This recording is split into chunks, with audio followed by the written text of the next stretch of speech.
ஜெய் ஸ்ரீராம். ஓம் சாய்ராம். சத்குரு சாய்நாதருக்கு வணக்கம். ஓம் நமச்சிவாயா. வணக்கம் உறவுகளே, எல்லாம் எப்படி இருக்கீங்க? ரொம்ப நல்லா இருப்பீங்கன்னு நினைக்கிறேன்.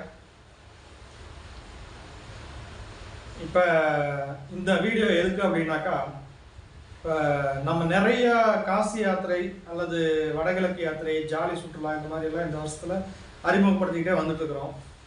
அப்படி அறிமுகப்படுத்தும் போதும் பார்த்தீங்க அப்படின்னா, இந்த ஜனவரியில் இந்தியாவில் ஒரு மிகப்பெரிய விசேஷம் நடக்க இருக்குது. உலகமே ஆவலாக எதிர்பார்த்துட்டு இருக்கக்கூடிய அந்த விசேஷம் என்னன்னு பார்த்தீங்கன்னா, நம்ம அயோத்தியில் ராமர் கோவில் புதுசாக கட்டி கும்பாபிஷேகம் பண்ண போகிறாங்க. அதுக்கு ரொம்ப ஆர்வமாக எதிர்பார்த்துருக்காங்க. மிகப்பெரிய விழாவாக இந்தியா முழுக்க அதை எடுத்து கொண்டாடுறதுக்கு இந்திய அரசாங்கமும் ஆலோசனை வழங்கியிருக்குது. அதுவும் இல்லாமல் தன்னார்வமாக மக்களும் அதுக்கு தயாராகிட்டு இருக்கிறாங்க. பல ஊர்களில் சிறப்பு பூஜைகள், சிறப்பு வழிபாடுகள் எல்லாம் ஏற்பாடு பண்ணியிருக்கிறாங்க. அது மட்டும் இல்லாமல் அந்த கோயில் கும்பாபிஷேகம் முடிஞ்சு 48 நாள் மண்டல பூஜையும் நடக்கும். பார்த்தீங்களா, அந்த 48 நாளுக்குள்ளார அயோத்தி போயிட்டு வரணும் அப்படின்னு சொல்லிட்டு நிறைய பேர் ஆர்வமாக இருக்கிறீங்க. எனக்கு பார்த்தீங்கன்னா ஒரு நாளைக்கு ஒரு 100-200 ஃபோன் இந்த மாதிரி வந்துடுது.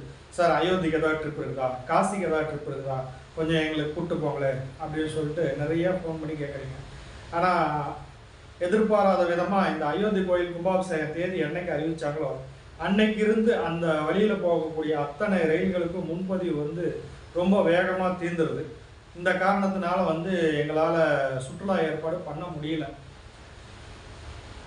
இதில் என்ன அப்படின்னா, சில பேர் நாங்கள் சுற்றுலா ஏற்பாடு பண்ணலைங்க, மே மாதத்துக்கு மேலே தான் புதுசாக சுற்றுலா ஏற்பாடு பண்ண முடியும் அப்படின்னு சொல்கிறோம்.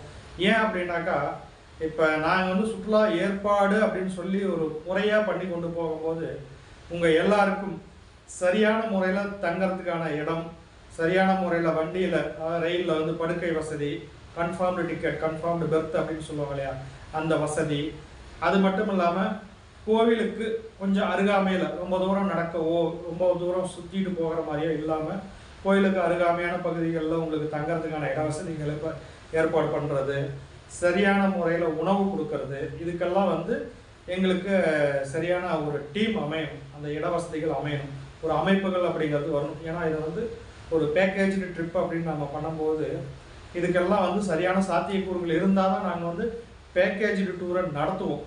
இல்லை அப்படின்னாக்கா நாங்கள் அதை நடத்துறதுக்கு சாத்தியம் இல்லை. ஏன்னா எப்படியோ ஒன்றுன்னு சொல்லி நடத்திக்கிட்டு நாளைக்கு வரக்கூடிய மக்கள் எங்களை நம்பி தான் வர்றீங்க.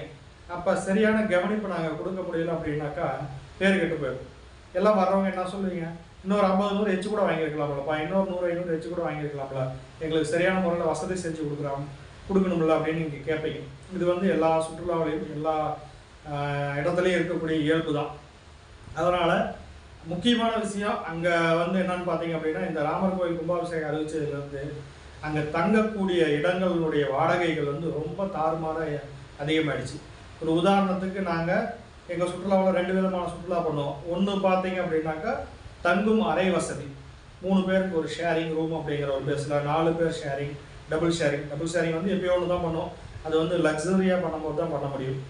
மற்றபடி பார்த்தீங்க அப்படின்னாக்கா ஹால் வசதி, அதை சத்திரம்னு சொல்லுவோம், அல்லது ஹால். சத்திரம்னா அதுக்காக நாட்டுக்கோட்டை சத்திரம் இந்த மாதிரியான சத்திரமே கிடையாது. அது நம்ம தங்கக்கூடிய இடங்கள், ஹோட்டல் அப்படிங்கக்கூடிய இடத்துலேயே கூட ஹால், டார்மெட்ரி அப்படிங்கிற வசதி இருக்கும். அந்த மாதிரி இடங்கள் ஏற்பாடு பண்ணுவோம். நிறைய பேர் சத்திரம்னா என்ன நினச்சிக்கிங்க, சத்திரம்னா இலவச சத்திரமானு நினச்சிக்கோங்க. இலவச சத்திரம் இன்றைக்கி எங்கேயுமே கிடையாது. அங்கே ஒரு குறிப்பிட்ட தொகை, ஒரு நன்கொடைங்கிற பேர்லையாவது வசூல் பண்ணக்கூடிய ஒரு இடங்கள் தான் இருக்குது. எங்கேயுமே இலவச சத்திரங்கள் கிடையாது. அதெல்லாம் முன்னொரு காலத்தில் இருந்தது. வழிப்போக்கர்களுக்கு தங்கும் இலவச சத்திரம், இலவச அன்ன உணவு இதெல்லாம் கொடுத்தாங்க. இதெல்லாம் முன்னொரு காலத்தில். இன்றைக்கெல்லாம் எங்கேயும் இலவசங்கிற பேச்சுக்கு இடம் கிடையாது. சரிங்களா? அதனால் நாங்கள் தங்கக்கூடிய அந்த ஹால் அதை நாங்கள் பொதுவாக சத்திரம்னு சொல்லுவோம். ஏன்னா சத்திரம்னு சொன்னால் தான் உங்களுக்கு புரியும் அப்படிங்கிறதுக்காக. அதனால் அந்த ஹால் வசதிகளுக்கான கட்டணம், தங்குமறைகளுக்கான கட்டணம் எல்லாமே பார்த்தீங்கன்னா இந்த ராமர் கோயில் கும்பாபிஷேகத்தை ஒட்டி எல்லாம் 3 மடங்கு 4 மடங்கு அதிகப்படுத்திட்டாங்க. அதனால் எங்களால் ஒரு சரியான தொகையை குறிப்பிட்டு இந்த சுற்றுலா ஏற்பாடு பண்ண முடியல. சரி, இப்போ நான் என்ன விஷயத்த சொல்ல வந்தேன் அப்படின்னாக்கா, எனக்கு ஃபோன் பண்ணுறவங்கெல்லாம் ஃபஸ்ட்டு ஃபோன் பண்ணி விவரம் கேட்டீங்க, அதுக்கப்புறம் திரும்ப ஒரு நாள் 2 நாள் கழித்து இப்போ நிறையா ஃபோன் இப்போ என்ன வர ஆரம்பிக்குது அப்படின்னா, சரி இப்போ கூட பார்த்தீங்கன்னா இந்த டிவி ஸ்க்ரீனில் ஓடக்கூடிய வீடியோ நாங்கள் இதுக்கு முன்னாடி காசி போயிட்டு வந்த வீடியோ. இந்த வீடியோ இந்த டிவியில் சரியாக உங்களுக்கு ஃபோனில் தெரியல அப்படின்னாலும் எங்களுடைய யூடியூப் சேனலில் இந்த வீடியோக்கள் எல்லாம் பதிவேற்றம் பண்ணியிருக்கோம். இந்த இடங்களை எல்லாம் குறிப்பாக பார்த்து வச்சுக்கோங்க. எதுக்காக அப்படின்னு சொல்கிறேன்னா, நீங்கள் ஒரு வேளை நாளைக்கு தனியாக சுற்றுலா போகும்போது இந்த இடங்களை எல்லாம் ஞாபகம் வச்சிட்டிங்கன்னா, நான் சொல்லக்கூடியதை வச்சு நீங்கள் எந்த ஒரு தடுமாட்டமும் இல்லாமல் சுற்றுலாவை நிம்மதியாக போயிட்டு வர்றதுக்கு உங்களுக்கு உபயோகமாக இருக்கும். சரிங்களா? சரி, இப்போ சுற்றுலா போகிறதுக்கு நம்ம தனியாக தயார் ஆகிட்டோம். எப்படி போகிறது, யாரெல்லாம் எங்கே இருந்தெல்லாம் கிளம்பலாம், இதுக்கான வழிவகைகள் என்ன அப்படிங்கிறத நான் உங்களுக்கு சொல்லி கொடுக்குறேன். இதில் சமீபத்தில் நமக்கு கிடைச்ச ஒரு வரப்பிரசாதம் என்னன்னு பார்த்தீங்க அப்படின்னா, போன வருஷம் காசியில் நம்ம பாரத பிரதமர் திரு மோடிஜி ஐயா அவர்கள் வந்து காசி தமிழ் சங்கமம் நிகழ்ச்சி ஏற்பாடு பண்ணினாரு. உங்களுக்கு எல்லாருக்கும் தெரியும். அந்த சுற்றுலாவில் தான் முதல்ல நானுமே காசி போயிட்டு வந்தேன்.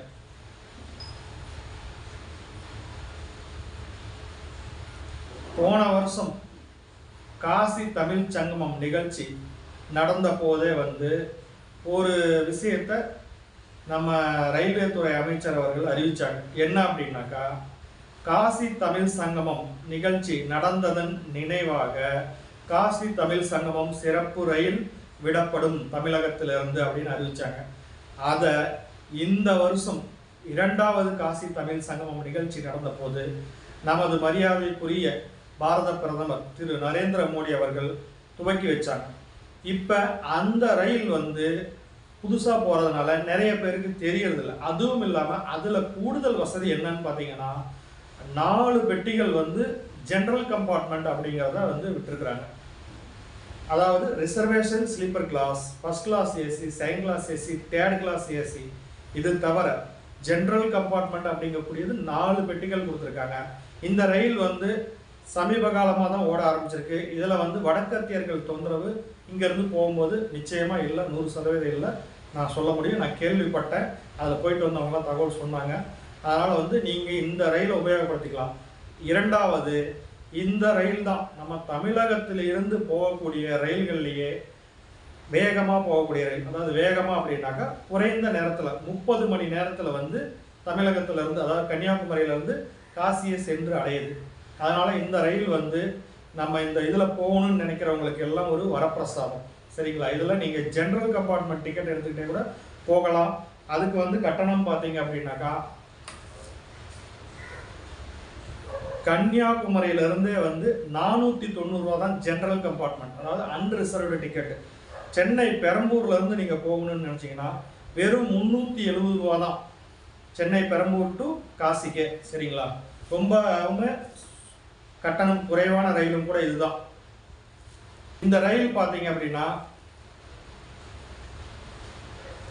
கன்னியாகுமரியில் புறப்பட்டு திருநெல்வேலி, மதுரை, திண்டுக்கல், திருச்சி, தஞ்சாவூர், மயிலாடுதுறை, சிதம்பரம், விழுப்புரம், அரக்கோணம், அதுக்கு முன்னாடி செங்கல்பட்டு, காஞ்சிபுரம், அரக்கோணம், பெரம்பூர், இது வழியாக வந்து ரயில் பயணப்படுது. இந்த ரயிலில் நல்லா ஞாபகம் வச்சுக்கோங்க, இந்த ரயில் சென்னையில் வந்து எக்மோருக்கோ சென்ட்ரலுக்கோ போகாது. இது வந்து சென்னை பெரம்பூரில் தான் வரும். சென்னை பெரம்பூரில் ஏறணும்னு நினைக்கிறவங்க அங்கே போங்க.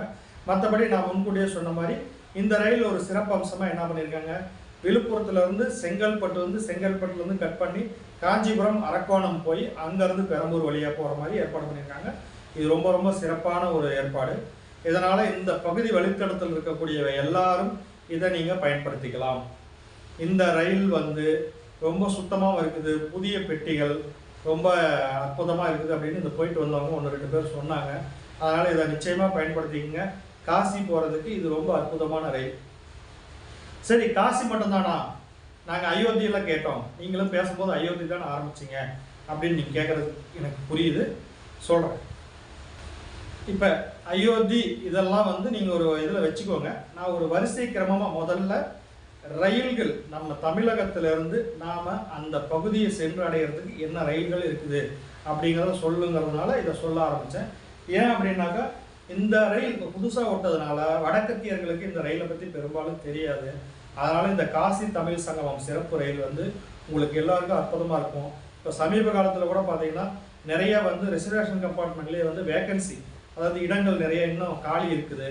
அதனால் இந்த ரயில் வந்து சிறப்பானதாக இருக்கும். இந்த வீடியோவை பார்த்ததும் நீங்கள் இந்த ரயிலை புக் பண்ணிக்கிட்டீங்க, பதிவு பண்ணிக்கிட்டீங்கன்னா உங்களுக்கு சுலபமாக நீங்கள் எதிர்பார்க்குற மாதிரி இந்த மே மாதத்துக்குள்ளே நீங்கள் அந்த அயோத்திக்கும் காசிக்கும் எல்லாம் போயிட்டு வரதுக்கு உங்களுக்கு வாய்ப்பாக இருக்கும். அதனால் முதல்ல இந்த ரயிலை சொன்னேன். இந்த ரயிலில் பார்த்தீங்க அப்படின்னா செகண்ட் ஸ்லீப்பர் ரிசர்வேஷன் டிக்கெட்டே பார்த்தீங்கன்னா கன்னியாகுமரியிலேருந்தே வந்து காசி வரைக்கும் வெறும் 890 ரூபா தாங்க. மற்ற கங்கா காவேரி இந்த மாதிரி ரயிலெலாம் கூட பார்த்தீங்கன்னா உங்களுக்கு 900 ரூபாய்க்கு மேலே வரும். இதில் கன்னியாகுமரியிலேருந்து காசி வரைக்குமே 890 ரூபா தான். அப்போ இடையில் வரக்கூடிய நிறுத்தங்கள்லாம் இன்னும் கட்டணம் குறையும். நான் சொன்ன மாதிரி காசியில், அதாவது கன்னியாகுமரியிலேருந்து அன்ரிசர்வ்டு டிக்கெட் 490 ரூபா, பெரம்பூர்லேருந்து 370 ரூபா அன்ரிசர்வ்டு டிக்கெட். அப்போ உங்களுக்கு ரிசர்வேஷன் டிக்கெட் அதுக்கு தகுந்த மாதிரி குறையும். அப்புறம் இதில் இன்னொரு விசேஷம் என்ன, தேர்ட் எக்கனாமி அப்படிங்கக்கூடிய ஒரு கிளாஸ் இருக்குது. இதுக்கு வந்து 2235 ரூபா தான் டிக்கெட்டு. இதுவே தேர்ட் ஏசி போகணும்னு விருப்பப்பட்டீங்கன்னா 2330 ரூபா. இந்த செகண்ட் ஏசி ஃபர்ஸ்ட் ஏசி நம்ம விட்டுருவோம், அதெல்லாம் கொஞ்சம் ஹை கிளாஸுக்கு. நம்ம வந்து என்றைக்குமே சாதாரணமான நடுத்தர மக்கள், அதை விட கீழ் மக்கள், ரொம்ப வறுமையான மக்கள் கூட காசி போகணும் அப்படிங்கிறதுக்கான திட்டம் தான் நம்ம சுற்றுலாவிலையும் ஏற்பாடு பண்ணுறோம். உங்களுக்கும் அதுக்கு தகுந்த விளக்கம் தான் சொல்கிறேன், சரிங்களா? ஒரு குறைந்த கட்டணத்தில், குறைந்த செலவினத்தில் நம்ம இதெல்லாம் போய் பார்த்துட்டு வரதுக்கு என்ன ஏற்பாடு அப்படிங்கிறது இந்த வீடியோவில் நான் முழுமையாக சொல்கிறேன். அது தவிர அங்கே போய் எங்கே தங்கிறது, அதுக்குண்டான இட வசதிகள் எப்படி, அங்கே தங்குறதை இங்கேருந்து நான் முன்கூட்டி ஃபோன் பண்ணி பதிவு பண்ணுறதுக்கான ஃபோன் எண்கள், அது மட்டும் இல்லாமல் காசி போனீங்கன்னா நீங்கள் ஏதாவது திதி தர்ப்பணம் கொடுக்குற புரோகிதர் இவருடைய எண்கள் எல்லாமே வந்து இந்த வீடியோனுடைய கடைசியில் கொடுக்குறேன். வீடியோவை ஸ்கிப் பண்ணாமல் பாருங்கள், அதாவது வீடியோவை தள்ளி விடாமல் ஸ்கிப் பண்ணாமல் பாருங்கள். உங்களுக்கு ஒவ்வொரு இடத்துலையும் நான் கொடுக்கக்கூடிய தகவல்கள் வந்து உங்களுக்கு ரொம்ப பிரயோஜனமாக இருக்கிற மாதிரி இந்த வீடியோ முழுக்க கொடுக்க போகிறேன். தனிப்பட்ட முறையில் காசி போயிட்டு வரணும், அயோத்தி போயிட்டு வரணும் அப்படிங்கிறவங்க எல்லாருக்குமே அங்கே போய் என்னென்ன பண்ணணும் அப்படிங்கிற அனைத்து முழு விவரங்களும் இந்த வீடியோவில் கொடுக்குறேன், ஒவ்வொன்றா கொடுக்குறேன். இப்போ இந்த நம்ம போகக்கூடிய இந்த ரயில் நாம் எப்படி அதை கண்டுபிடிக்கிறது அப்படின்னு கேட்டிங்கன்னா நீங்கள் யாரும் கவலைப்படவே தேவையில்லை. ஏன்னா இன்றைக்கி எல்லாருக்கிட்டையும் உங்கள் கையில் வந்து ஆண்ட்ராய்டு ஃபோன், ஸ்மார்ட் ஃபோன் வச்சுருக்கிறீங்க, சரிங்களா? அப்படியே ஆண்ட்ராய்டு ஃபோன், ஸ்மார்ட் ஃபோன் என்கிட்ட இல்லைங்க, நான் என்ன பண்ணிட்டோம் அப்படின்னு கொஞ்சம் வயசானவங்க கேட்பீங்க. அப்போ நீங்கள் என்ன பண்ணணுன்னா ரொம்ப பெருசாக ஒரி பண்ணிக்காதீங்க. உங்கள் வீட்டுக்கு பக்கத்துலேயே வந்து ரயில் டிக்கெட் புக் பண்ணி கொடுக்கறதுக்குன்னு சின்ன சின்ன கடைகள் இருக்கும். ஜெராக்ஸ் கடை, ஃபேன்சி ஸ்டோர், ஸ்டேஷனரி இதெல்லாம் வச்சுக்கிட்டு கூடவே வந்து டிக்கெட் புக் பண்ணி கொடுக்கறதுக்கும் அவங்க வந்து பண்ணி கொடுத்துட்ருப்பாங்க. அவங்கக்கிட்ட போய் காசி தமிழ் சங்கமம் ரயில் அப்படின்னு சொல்லி கேட்டிங்கன்னா அதை போட்டாங்கன்னா அதில் வந்துடும். அல்லது நீங்களே ஆண்ட்ராய்டு ஃபோனில் செக் பண்ணுறதுக்கு அல்லது டிக்கெட் புக் பண்ணுறதுக்கு நான் நம்பர் சொல்கிறேன். இந்த வண்டியினுடைய எண் இங்கே இருந்து போகிறதுக்கு 16367 16367, சரிங்களா? அங்கேருந்து திரும்பி வரக்கூடிய அதே ரயில் வந்து 16368 16368, சரிங்களா? இங்கேருந்து கிளம்பக்கூடியது கன்னியாகுமரியில் வியாழக்கிழமை இரவு 8 மணிக்கு மேலே கிளம்புது. மறுநாள் காலையில் வந்து பெரம்பூர் வந்து சேருது, சரிங்களா? இதில் வரக்கூடிய வழித்தடங்களில் எந்தெந்த நேரத்துக்கு எங்கெங்கே வருதுங்கிறத நீங்கள் இந்த ஆண்ட்ராய்டு ஃபோனில் இந்த ட்ரெயின் நம்பரை போட்டு செக் பண்ணிங்கனாவே உங்களுக்கு முழுமையாக வந்துடும். இதில் எந்தெந்த ஊர்லேருந்து நீங்கள் கிளம்பணுமோ அதுக்கு தகுந்த மாதிரி நீங்கள் டிக்கெட் எடுத்து அந்த நேரத்துக்கு உங்கள் ரயில் நிலையத்துக்கு போயிருங்க, சரிங்களா? அதுக்கு அடுத்ததாக வேறு என்ன ரயில்கள்லாம் இருக்குது அப்படிங்கிற ஒரு பட்டியலை நான் சொல்கிறேன், அதையும் நல்லா கவனமாக கேட்டுக்கோங்க. இந்த ரயில்களில் எது உங்களுக்கு சௌகரியமாக இருக்குமோ உங்களுக்கு புறப்படக்கூடிய தேதிக்கு அதுக்கு தகுந்த மாதிரி போய்க்கோங்க. இதில் இந்த ரயில்களில் வந்து பார்த்தீங்க அப்படின்னா செகண்ட் ஸ்லீப்பரில் போனால் பாதுகாப்பான ரயில்கள் எது அப்படிங்கிறதையும் நான் சொல்லிடுறேன். அதே மாதிரி இந்த காசி தமிழ் சங்கமம் ரயில் இருக்குது பார்த்தீங்களா, இதில் 100% நீங்கள் அன்ரிசர்வ்ட்லேயே போகிறதுக்கு கூட வாய்ப்பு இருக்குது. ஏன்னா இதில் வந்து அதிகமாக வடக்கத்தியர்கள் தொந்தரவு இல்லை. நம்ம தமிழர்கள் தான் ஓரளவுக்கு கொஞ்சம் ரஷ் இருக்கும், இல்லைன்னா சொல்ல முடியாது. ஏன்னா ஜென்ரல் கம்பார்ட்மெண்ட்டில் ரஷ் இருக்க தான் செய்யும். இருந்தாலும் தைரியமாக நீங்கள் போகலாம். நமக்கு நம்ம ஊர் ரயில் இது, நம்ம ரயில் அப்படின்னு நம்ம அடித்து சொல்லலாம். ஏன்னா இது வந்து தமிழகத்துக்காகவே விடப்பட்ட ரயில். தமிழ்நாட்டிலேருந்து காசி மட்டும்தான் போகுது. மற்ற வடக்கத்தியர்களுக்காக இந்த ரயில் விடவே கிடையாது. நம்ம தமிழ்நாட்டுக்காகவே சிறப்பாக விடப்பட்ட ரயில். அதனால் உரிமையாக இதில் எங்கள் ரயில் அப்படின்னு சொல்லிட்டு அந்த வடக்கத்தியர்கள்ட்ட நீங்கள் சொல்லிவிட்டு அவனை மிரட்டிட்டு நீங்கள் போகலாம், சரிங்களா? ஏன்னா அவனுக்கு வந்து இதை சொல்லுவானுங்க, இது எங்கள் ரயில், நீங்கள் ஏன் இங்கே வந்தீங்க அப்படிம்பானுங்க.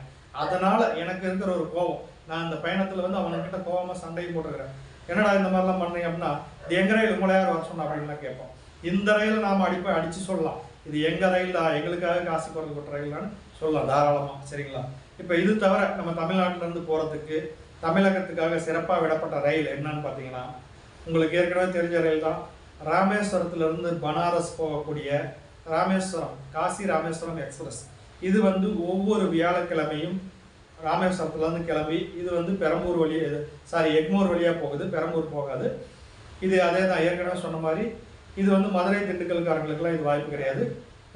ராமநாதபுரத்தில் புறப்பட்டு மானாமதுரை, திருச்சி, தஞ்சாவூர், மயிலாடுதுறை, சிதம்பரம், விழுப்புரம், சென்னை எக்மோர், அப்படியே வந்து ஆந்திராவுக்குள்ள போயிடும். இது வந்து தமிழ்நாட்டில் இந்த பகுதியில் ஓடக்கூடிய ரயில்.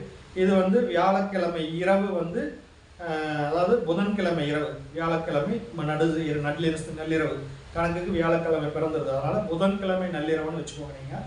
இது வந்து அங்கே ராமநாதபுரத்தில் கிளம்புது. வியாழக்கிழமை மதியம் 12 மணிக்கு மேலே சென்னை எக்மோரை வந்து அடையுது. இது ஒரு ரயில், ஞாபகம் வச்சுக்கோங்க. இதனுடைய எண்கள் எல்லாம் ராமேஸ்வரம் பனாரஸ் எக்ஸ்பிரஸ்ன்னு போட்டிங்கன்னா உங்களுக்கு ஆட்டோமேட்டிக்காக கூகுளில் சர்ச் பண்ணி பார்த்துக்கலாம். இதுக்கு அடுத்ததாக ராமேஸ்வரம் அயோத்தி போகக்கூடிய ரயில். இந்த ரயில் வந்து திங்கட்கிழமை மத்தியானம் சென்னை எக்மோர் வந்து அடையுது. சரிங்களா? இதுக்கு தகுந்த மாதிரி அங்கே ராமநாதபுரத்தில் என்ன நேரம் கிளம்புது, திருச்சி தஞ்சாவூர்லாம் எந்த டைம் அப்படிங்கிறத பார்த்துக்கோங்க. அதுக்கப்புறமா சென்னை சென்ட்ரல்லேருந்து கிளம்பக்கூடிய கங்கா காவேரி எக்ஸ்பிரஸ். இது வந்து திங்கட்கிழமையும் சனிக்கிழமை மாலை 5 மணிக்கு சென்னை சென்ட்ரல்லேருந்து புறப்படுது. சரிங்களா? அதுக்கப்புறமேட்டு வந்து பார்த்தீங்கன்னா அடுத்து நான் சொல்லக்கூடிய ரயில் வந்து இது வந்து சென்னை சென்ட்ரல்லேருந்து கயா சென்னை எக்ஸ்பிரஸ்ன்னு சொல்லுவாங்க. சென்னையிலேருந்து கயாவுக்கே நேரடியாக போகுது. இந்த ரயில் வந்து செவ்வாய்க்கிழமைகளில் இந்த ரயில் இருக்குது. அப்புறமேட்டு பார்த்தீங்க அப்படின்னா எங்கள் ஊருக்காரங்களுக்கு சொல்கிறேன், ஏன்னா மற்றவங்களுக்கே சொல்லிட்டு இல்லையா, எங்கள் ஊருக்காரங்களும் கேட்பாங்க இல்லையா, அவங்களுக்காக எர்ணாகுளம் பாட்னா எக்ஸ்பிரஸுங்க. இது வந்து ஞாயிற்றுக்கிழமை மட்டும்தான். கோயம்புத்தூரில் விடிய காலம் 4 மணிக்கு இந்த வண்டி. சரிங்களா? 3 மணிக்கே ஸ்டேஷன் வண்டிங்க, அந்த வண்டி பிடிச்சிடலாம். கோயம்புத்தூர் எர்ணாகுளத்துலேருந்து வரதுனால திருச்சூர், கேரளா இந்த பகுதியில் இருக்கிறவங்களும் பயன்படுத்திக்கோங்க இதை நீங்களும். ஏன்னா கேரளாவிலேருந்து நிறைய வியூவர்ஸ் எனக்கு ஃபோன் பண்ணுறீங்க, அதனால் என்னடா கேரளா விட்டுட்டுன்னு நினைக்காதீங்க. கேரளாக்காரங்களும் இதை பயன்படுத்திக்கோங்க. இது முழுக்க கேரளாவிலேருந்து இயக்கப்படுற பாட்னா போகக்கூடிய ரயில். இது வந்து கோயம்புத்தூர், திருப்பூர், ஈரோடு, சேலம், ஜோலார்பேட்டை, காட்பாடி, பெரம்பூர் இந்த வழியாக போகக்கூடிய ரயில். சரிங்களா? இது வந்து ஞாயிற்றுக்கிழமை. எங்கள் ஊர் ஈரோட்டில் காலையில் 6 மணிக்கு இந்த வண்டி. சரிங்களா? இதுக்கப்புறமேட்டு பார்த்தீங்கன்னா மீதி வண்டி எல்லாம் வந்து பெங்களூர்லேருந்து இயக்கப்படக்கூடிய ரயில், கர்நாடகக்காரங்களுக்கான ரயில். நம்ம தமிழ்நாட்டுக்காரங்களுக்கான ரயிலை நான் உங்களுக்கு சொல்லிட்டேன். ஒன்று வந்து கன்னியாகுமரியிலேருந்து போகக்கூடிய ரயில், 2வது ராமேஸ்வரம் பனாரஸ், 3வது ராமேஸ்வரம் அயோத்தி, அதுக்கு அடுத்தது சென்னையிலேருந்து கங்கா காவேரி, சென்னையிலேருந்து கயா போகக்கூடிய வண்டி, அதுக்கப்புறமேட்டு எர்ணாகுளம் பாட்னா. இதெல்லாம் நம்ம தமிழ்நாடு வழியாகவே இயக்கக்கூடிய தமிழ்நாட்டு ரயில். அதுக்கப்புறமேட்டு பார்த்தீங்கன்னா மற்ற கர்நாடகாவிலேருந்து போகக்கூடிய வண்டி யஸ்வந்த்பூர் லக்னோ வண்டி. இந்த வண்டி வந்து புதன்கிழமை பெரம்பூரில். சரிங்களா? அதுக்கு அடுத்தது சங்கமித்ரா அப்படிங்கக்கூடிய வண்டி. இது தினசரி வண்டி, ஆனால் இருக்கிறதுலே ஒர்ஸ்ட் ட்ரெயின், ரொம்ப மோசமான ரயில். இதில் தயவு செஞ்சு general compartment, sleeper class, second sleeper போட்டுறாதீங்க. அது ரெண்டுமே ஒன்றே தான். ஜென்ரல் கம்பார்ட்மெண்ட்டும் ஒன்று தான், செகண்ட் ஸ்லீப்பரும் ஒன்று தான். அதனால் வந்து இது ரெண்டுமே போட்டுறாதீங்க. இதில் போகிறதா இருந்தால் நீங்கள் தேர்ட் ஏசி மட்டும் ஏற்பாடு பண்ணிக்கோங்க. சரிங்களா? சங்கமித்ரா. மற்றபடி இந்த யஸ்வந்த்பூர் லக்னா இது நீங்கள் செகண்ட் ஸ்லீப்பர் கூட போகலாம், அந்தளவுக்கு ஒன்றும் பெருசாக பிரச்சனை கிடையாது. அதனால் அதில் நீங்கள் செகண்ட் ஸ்லீப்பர் கூட ஏற்பாடு பண்ணிக்கோங்க, தேர்ட் ஏசி ஏற்பாடு பண்ணிக்கோங்க. அதுக்கு அடுத்தது பாகமதி எக்ஸ்பிரஸ். வெள்ளிக்கிழமை இது வந்து இருக்குது. இது வந்து தாராளமாக நீங்கள் வந்து ஏற்பாடு பண்ணிக்கலாம். அதுக்கு அடுத்ததாக வந்து எஸ்எம்விடி பாட்டலிபுத்ரா. இது வந்து சென்னை சென்ட்ரலுக்குள்ளே வந்துட்டு போகுது. இதுவுமே கூட வந்து வாரத்துக்கு ஒரு தடவை தான், திங்கக்கிழமை. இந்த வண்டியும் செகண்ட் ஸ்லீப்பர் ஓரளவுக்கு பரவாயில்ல, ரொம்ப நம்பி போடலாம். இதுக்கு அடுத்தது எஸ்எம்விடி பாட்னா ஹம்சபர். இது வந்து ஸ்பெஷல் வண்டி. இதில் ஒன்லி தேர்ட் ஏசி மட்டும்தான். இதுக்கு வாய்ப்பு இருக்கிறவங்க பயன்படுத்திக்கோங்க. இப்போ இங்கேருந்து போகிற வண்டியெல்லாம் சொல்லிட்டேன். எத்தனை வண்டி இருக்குது நம்ம தமிழ்நாட்டிலேருந்து போகிறதுக்கு? 1 2 3 4 5 6 7 8 9 10 11 வண்டி இருக்குதுங்க. ஓகேங்களா? இன்னொரு தடவை இதை சொல்லிடுறேன், எந்தெந்த நாள் என்னென்ன கிழமைன்ட்டு. காசி தமிழ் சங்கமம் வண்டி வியாழக்கிழமை கன்னியாகுமரியில் கிளம்புது, வெள்ளிக்கிழமை சென்னையில். ராமேஸ்வரம் பனாரஸ் இந்த வண்டியும் வியாழக்கிழமை அதிகாலையில் கிளம்புது, வியாழன் மதியானம் வந்து சென்னையில். ராமேஸ்வரம் அயோத்தி எக்ஸ்பிரஸ் திங்கட்கிழமை சென்னையில். சரிங்களா? சென்னை கங்கா காவேரி எக்ஸ்பிரஸ் திங்கள் மற்றும் சனி. யஸ்வந்த்பூர் லக்னோ புதன்கிழமை. கயா சென்னை செவ்வாய்க்கிழமை. எர்ணாகுளம் பாட்னா ஞாயிற்றுக்கிழமை. சங்கமித்ரா தினசரி. பாகமதி எக்ஸ்பிரஸ் வெள்ளிக்கிழமை. எஸ்எம்விடி பாட்டலிபுத்ரா திங்கட்கிழமை. எஸ்எம்விடி பாட்னா ஹம்சபர் இது ஞாயிற்றுக்கிழமை. சரிங்களா? இங்கேருந்து போகிறதுக்கு இத்தனை வண்டியை சொல்லியாச்சு. அப்புறம் அங்கேருந்து திரும்பி வர்றதுக்கு கடைசியில் சொல்கிறேன். இந்த வீடியோனுடைய நிறைவில் சொல்கிறேன். ஏன்னா போகிறது முதல்ல போய் யோசிப்பேன், திருப்பி வர்றதுக்கு தானே அது தேவை. அப்போ அதை பற்றி சொல்கிறேன். இப்போ இங்கேருந்து நாம் புறப்படுறதுக்கு பதிவு பண்ணிட்டோம். இப்போ எப்படி நாம் போயிட்டு அங்கே என்னென்னலாம் பார்க்குறது, அங்கே எப்படியெல்லாம் செயல்படுறது, அதையெல்லாம் முடிச்சுக்கிட்டு எப்படி வர்றது, இதை பற்றி நான் சொல்கிறேன்.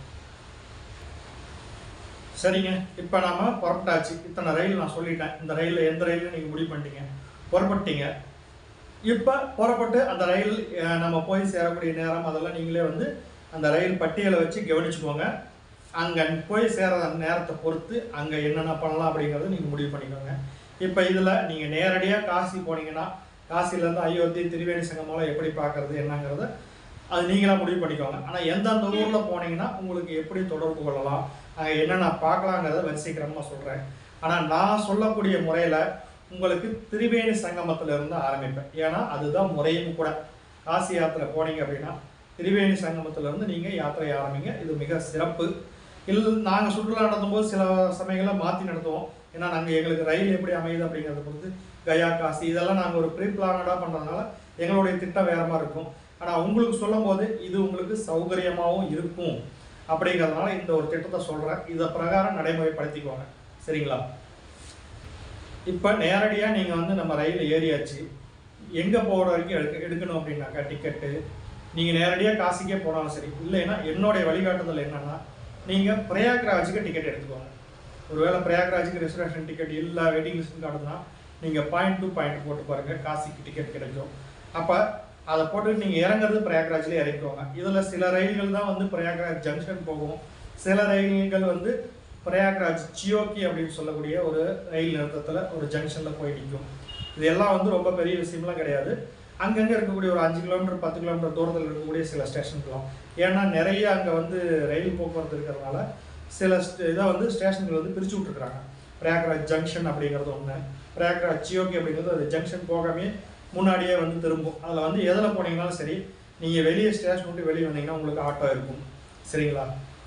இப்போ நீங்கள் நேரடியாக வந்து அங்கே இறங்கிட்டு நம்ம தமிழ்நாட்டு உணவு உங்களுக்கு வேணும் அப்படின்னா நான் இந்த வீடியோவில் அலகாபாத் அதாவது பிரயாக்ராஜில் இருக்கக்கூடிய நாட்டுக்கோட்டை சத்திரத்தினுடைய எண்ணை வந்து இந்த ஸ்க்ரீனில் தெரிகிற மாதிரி பண்ணுறேன். அந்த எண்ணுக்கு தொடர்பு கொண்டு நீங்கள் பதிவு பண்ணிக்கோங்க.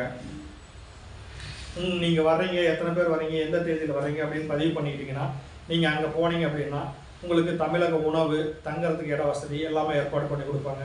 அது தங்குற இடத்துக்கு தனி கட்டணம் வசூலிப்பாங்க. அது மட்டும் இல்லாமல் உங்களுக்கு வண்டி வாகன வசதிகள் ஏற்பாடு பண்ணனாலும் அவங்க பண்ணி கொடுப்பாங்க.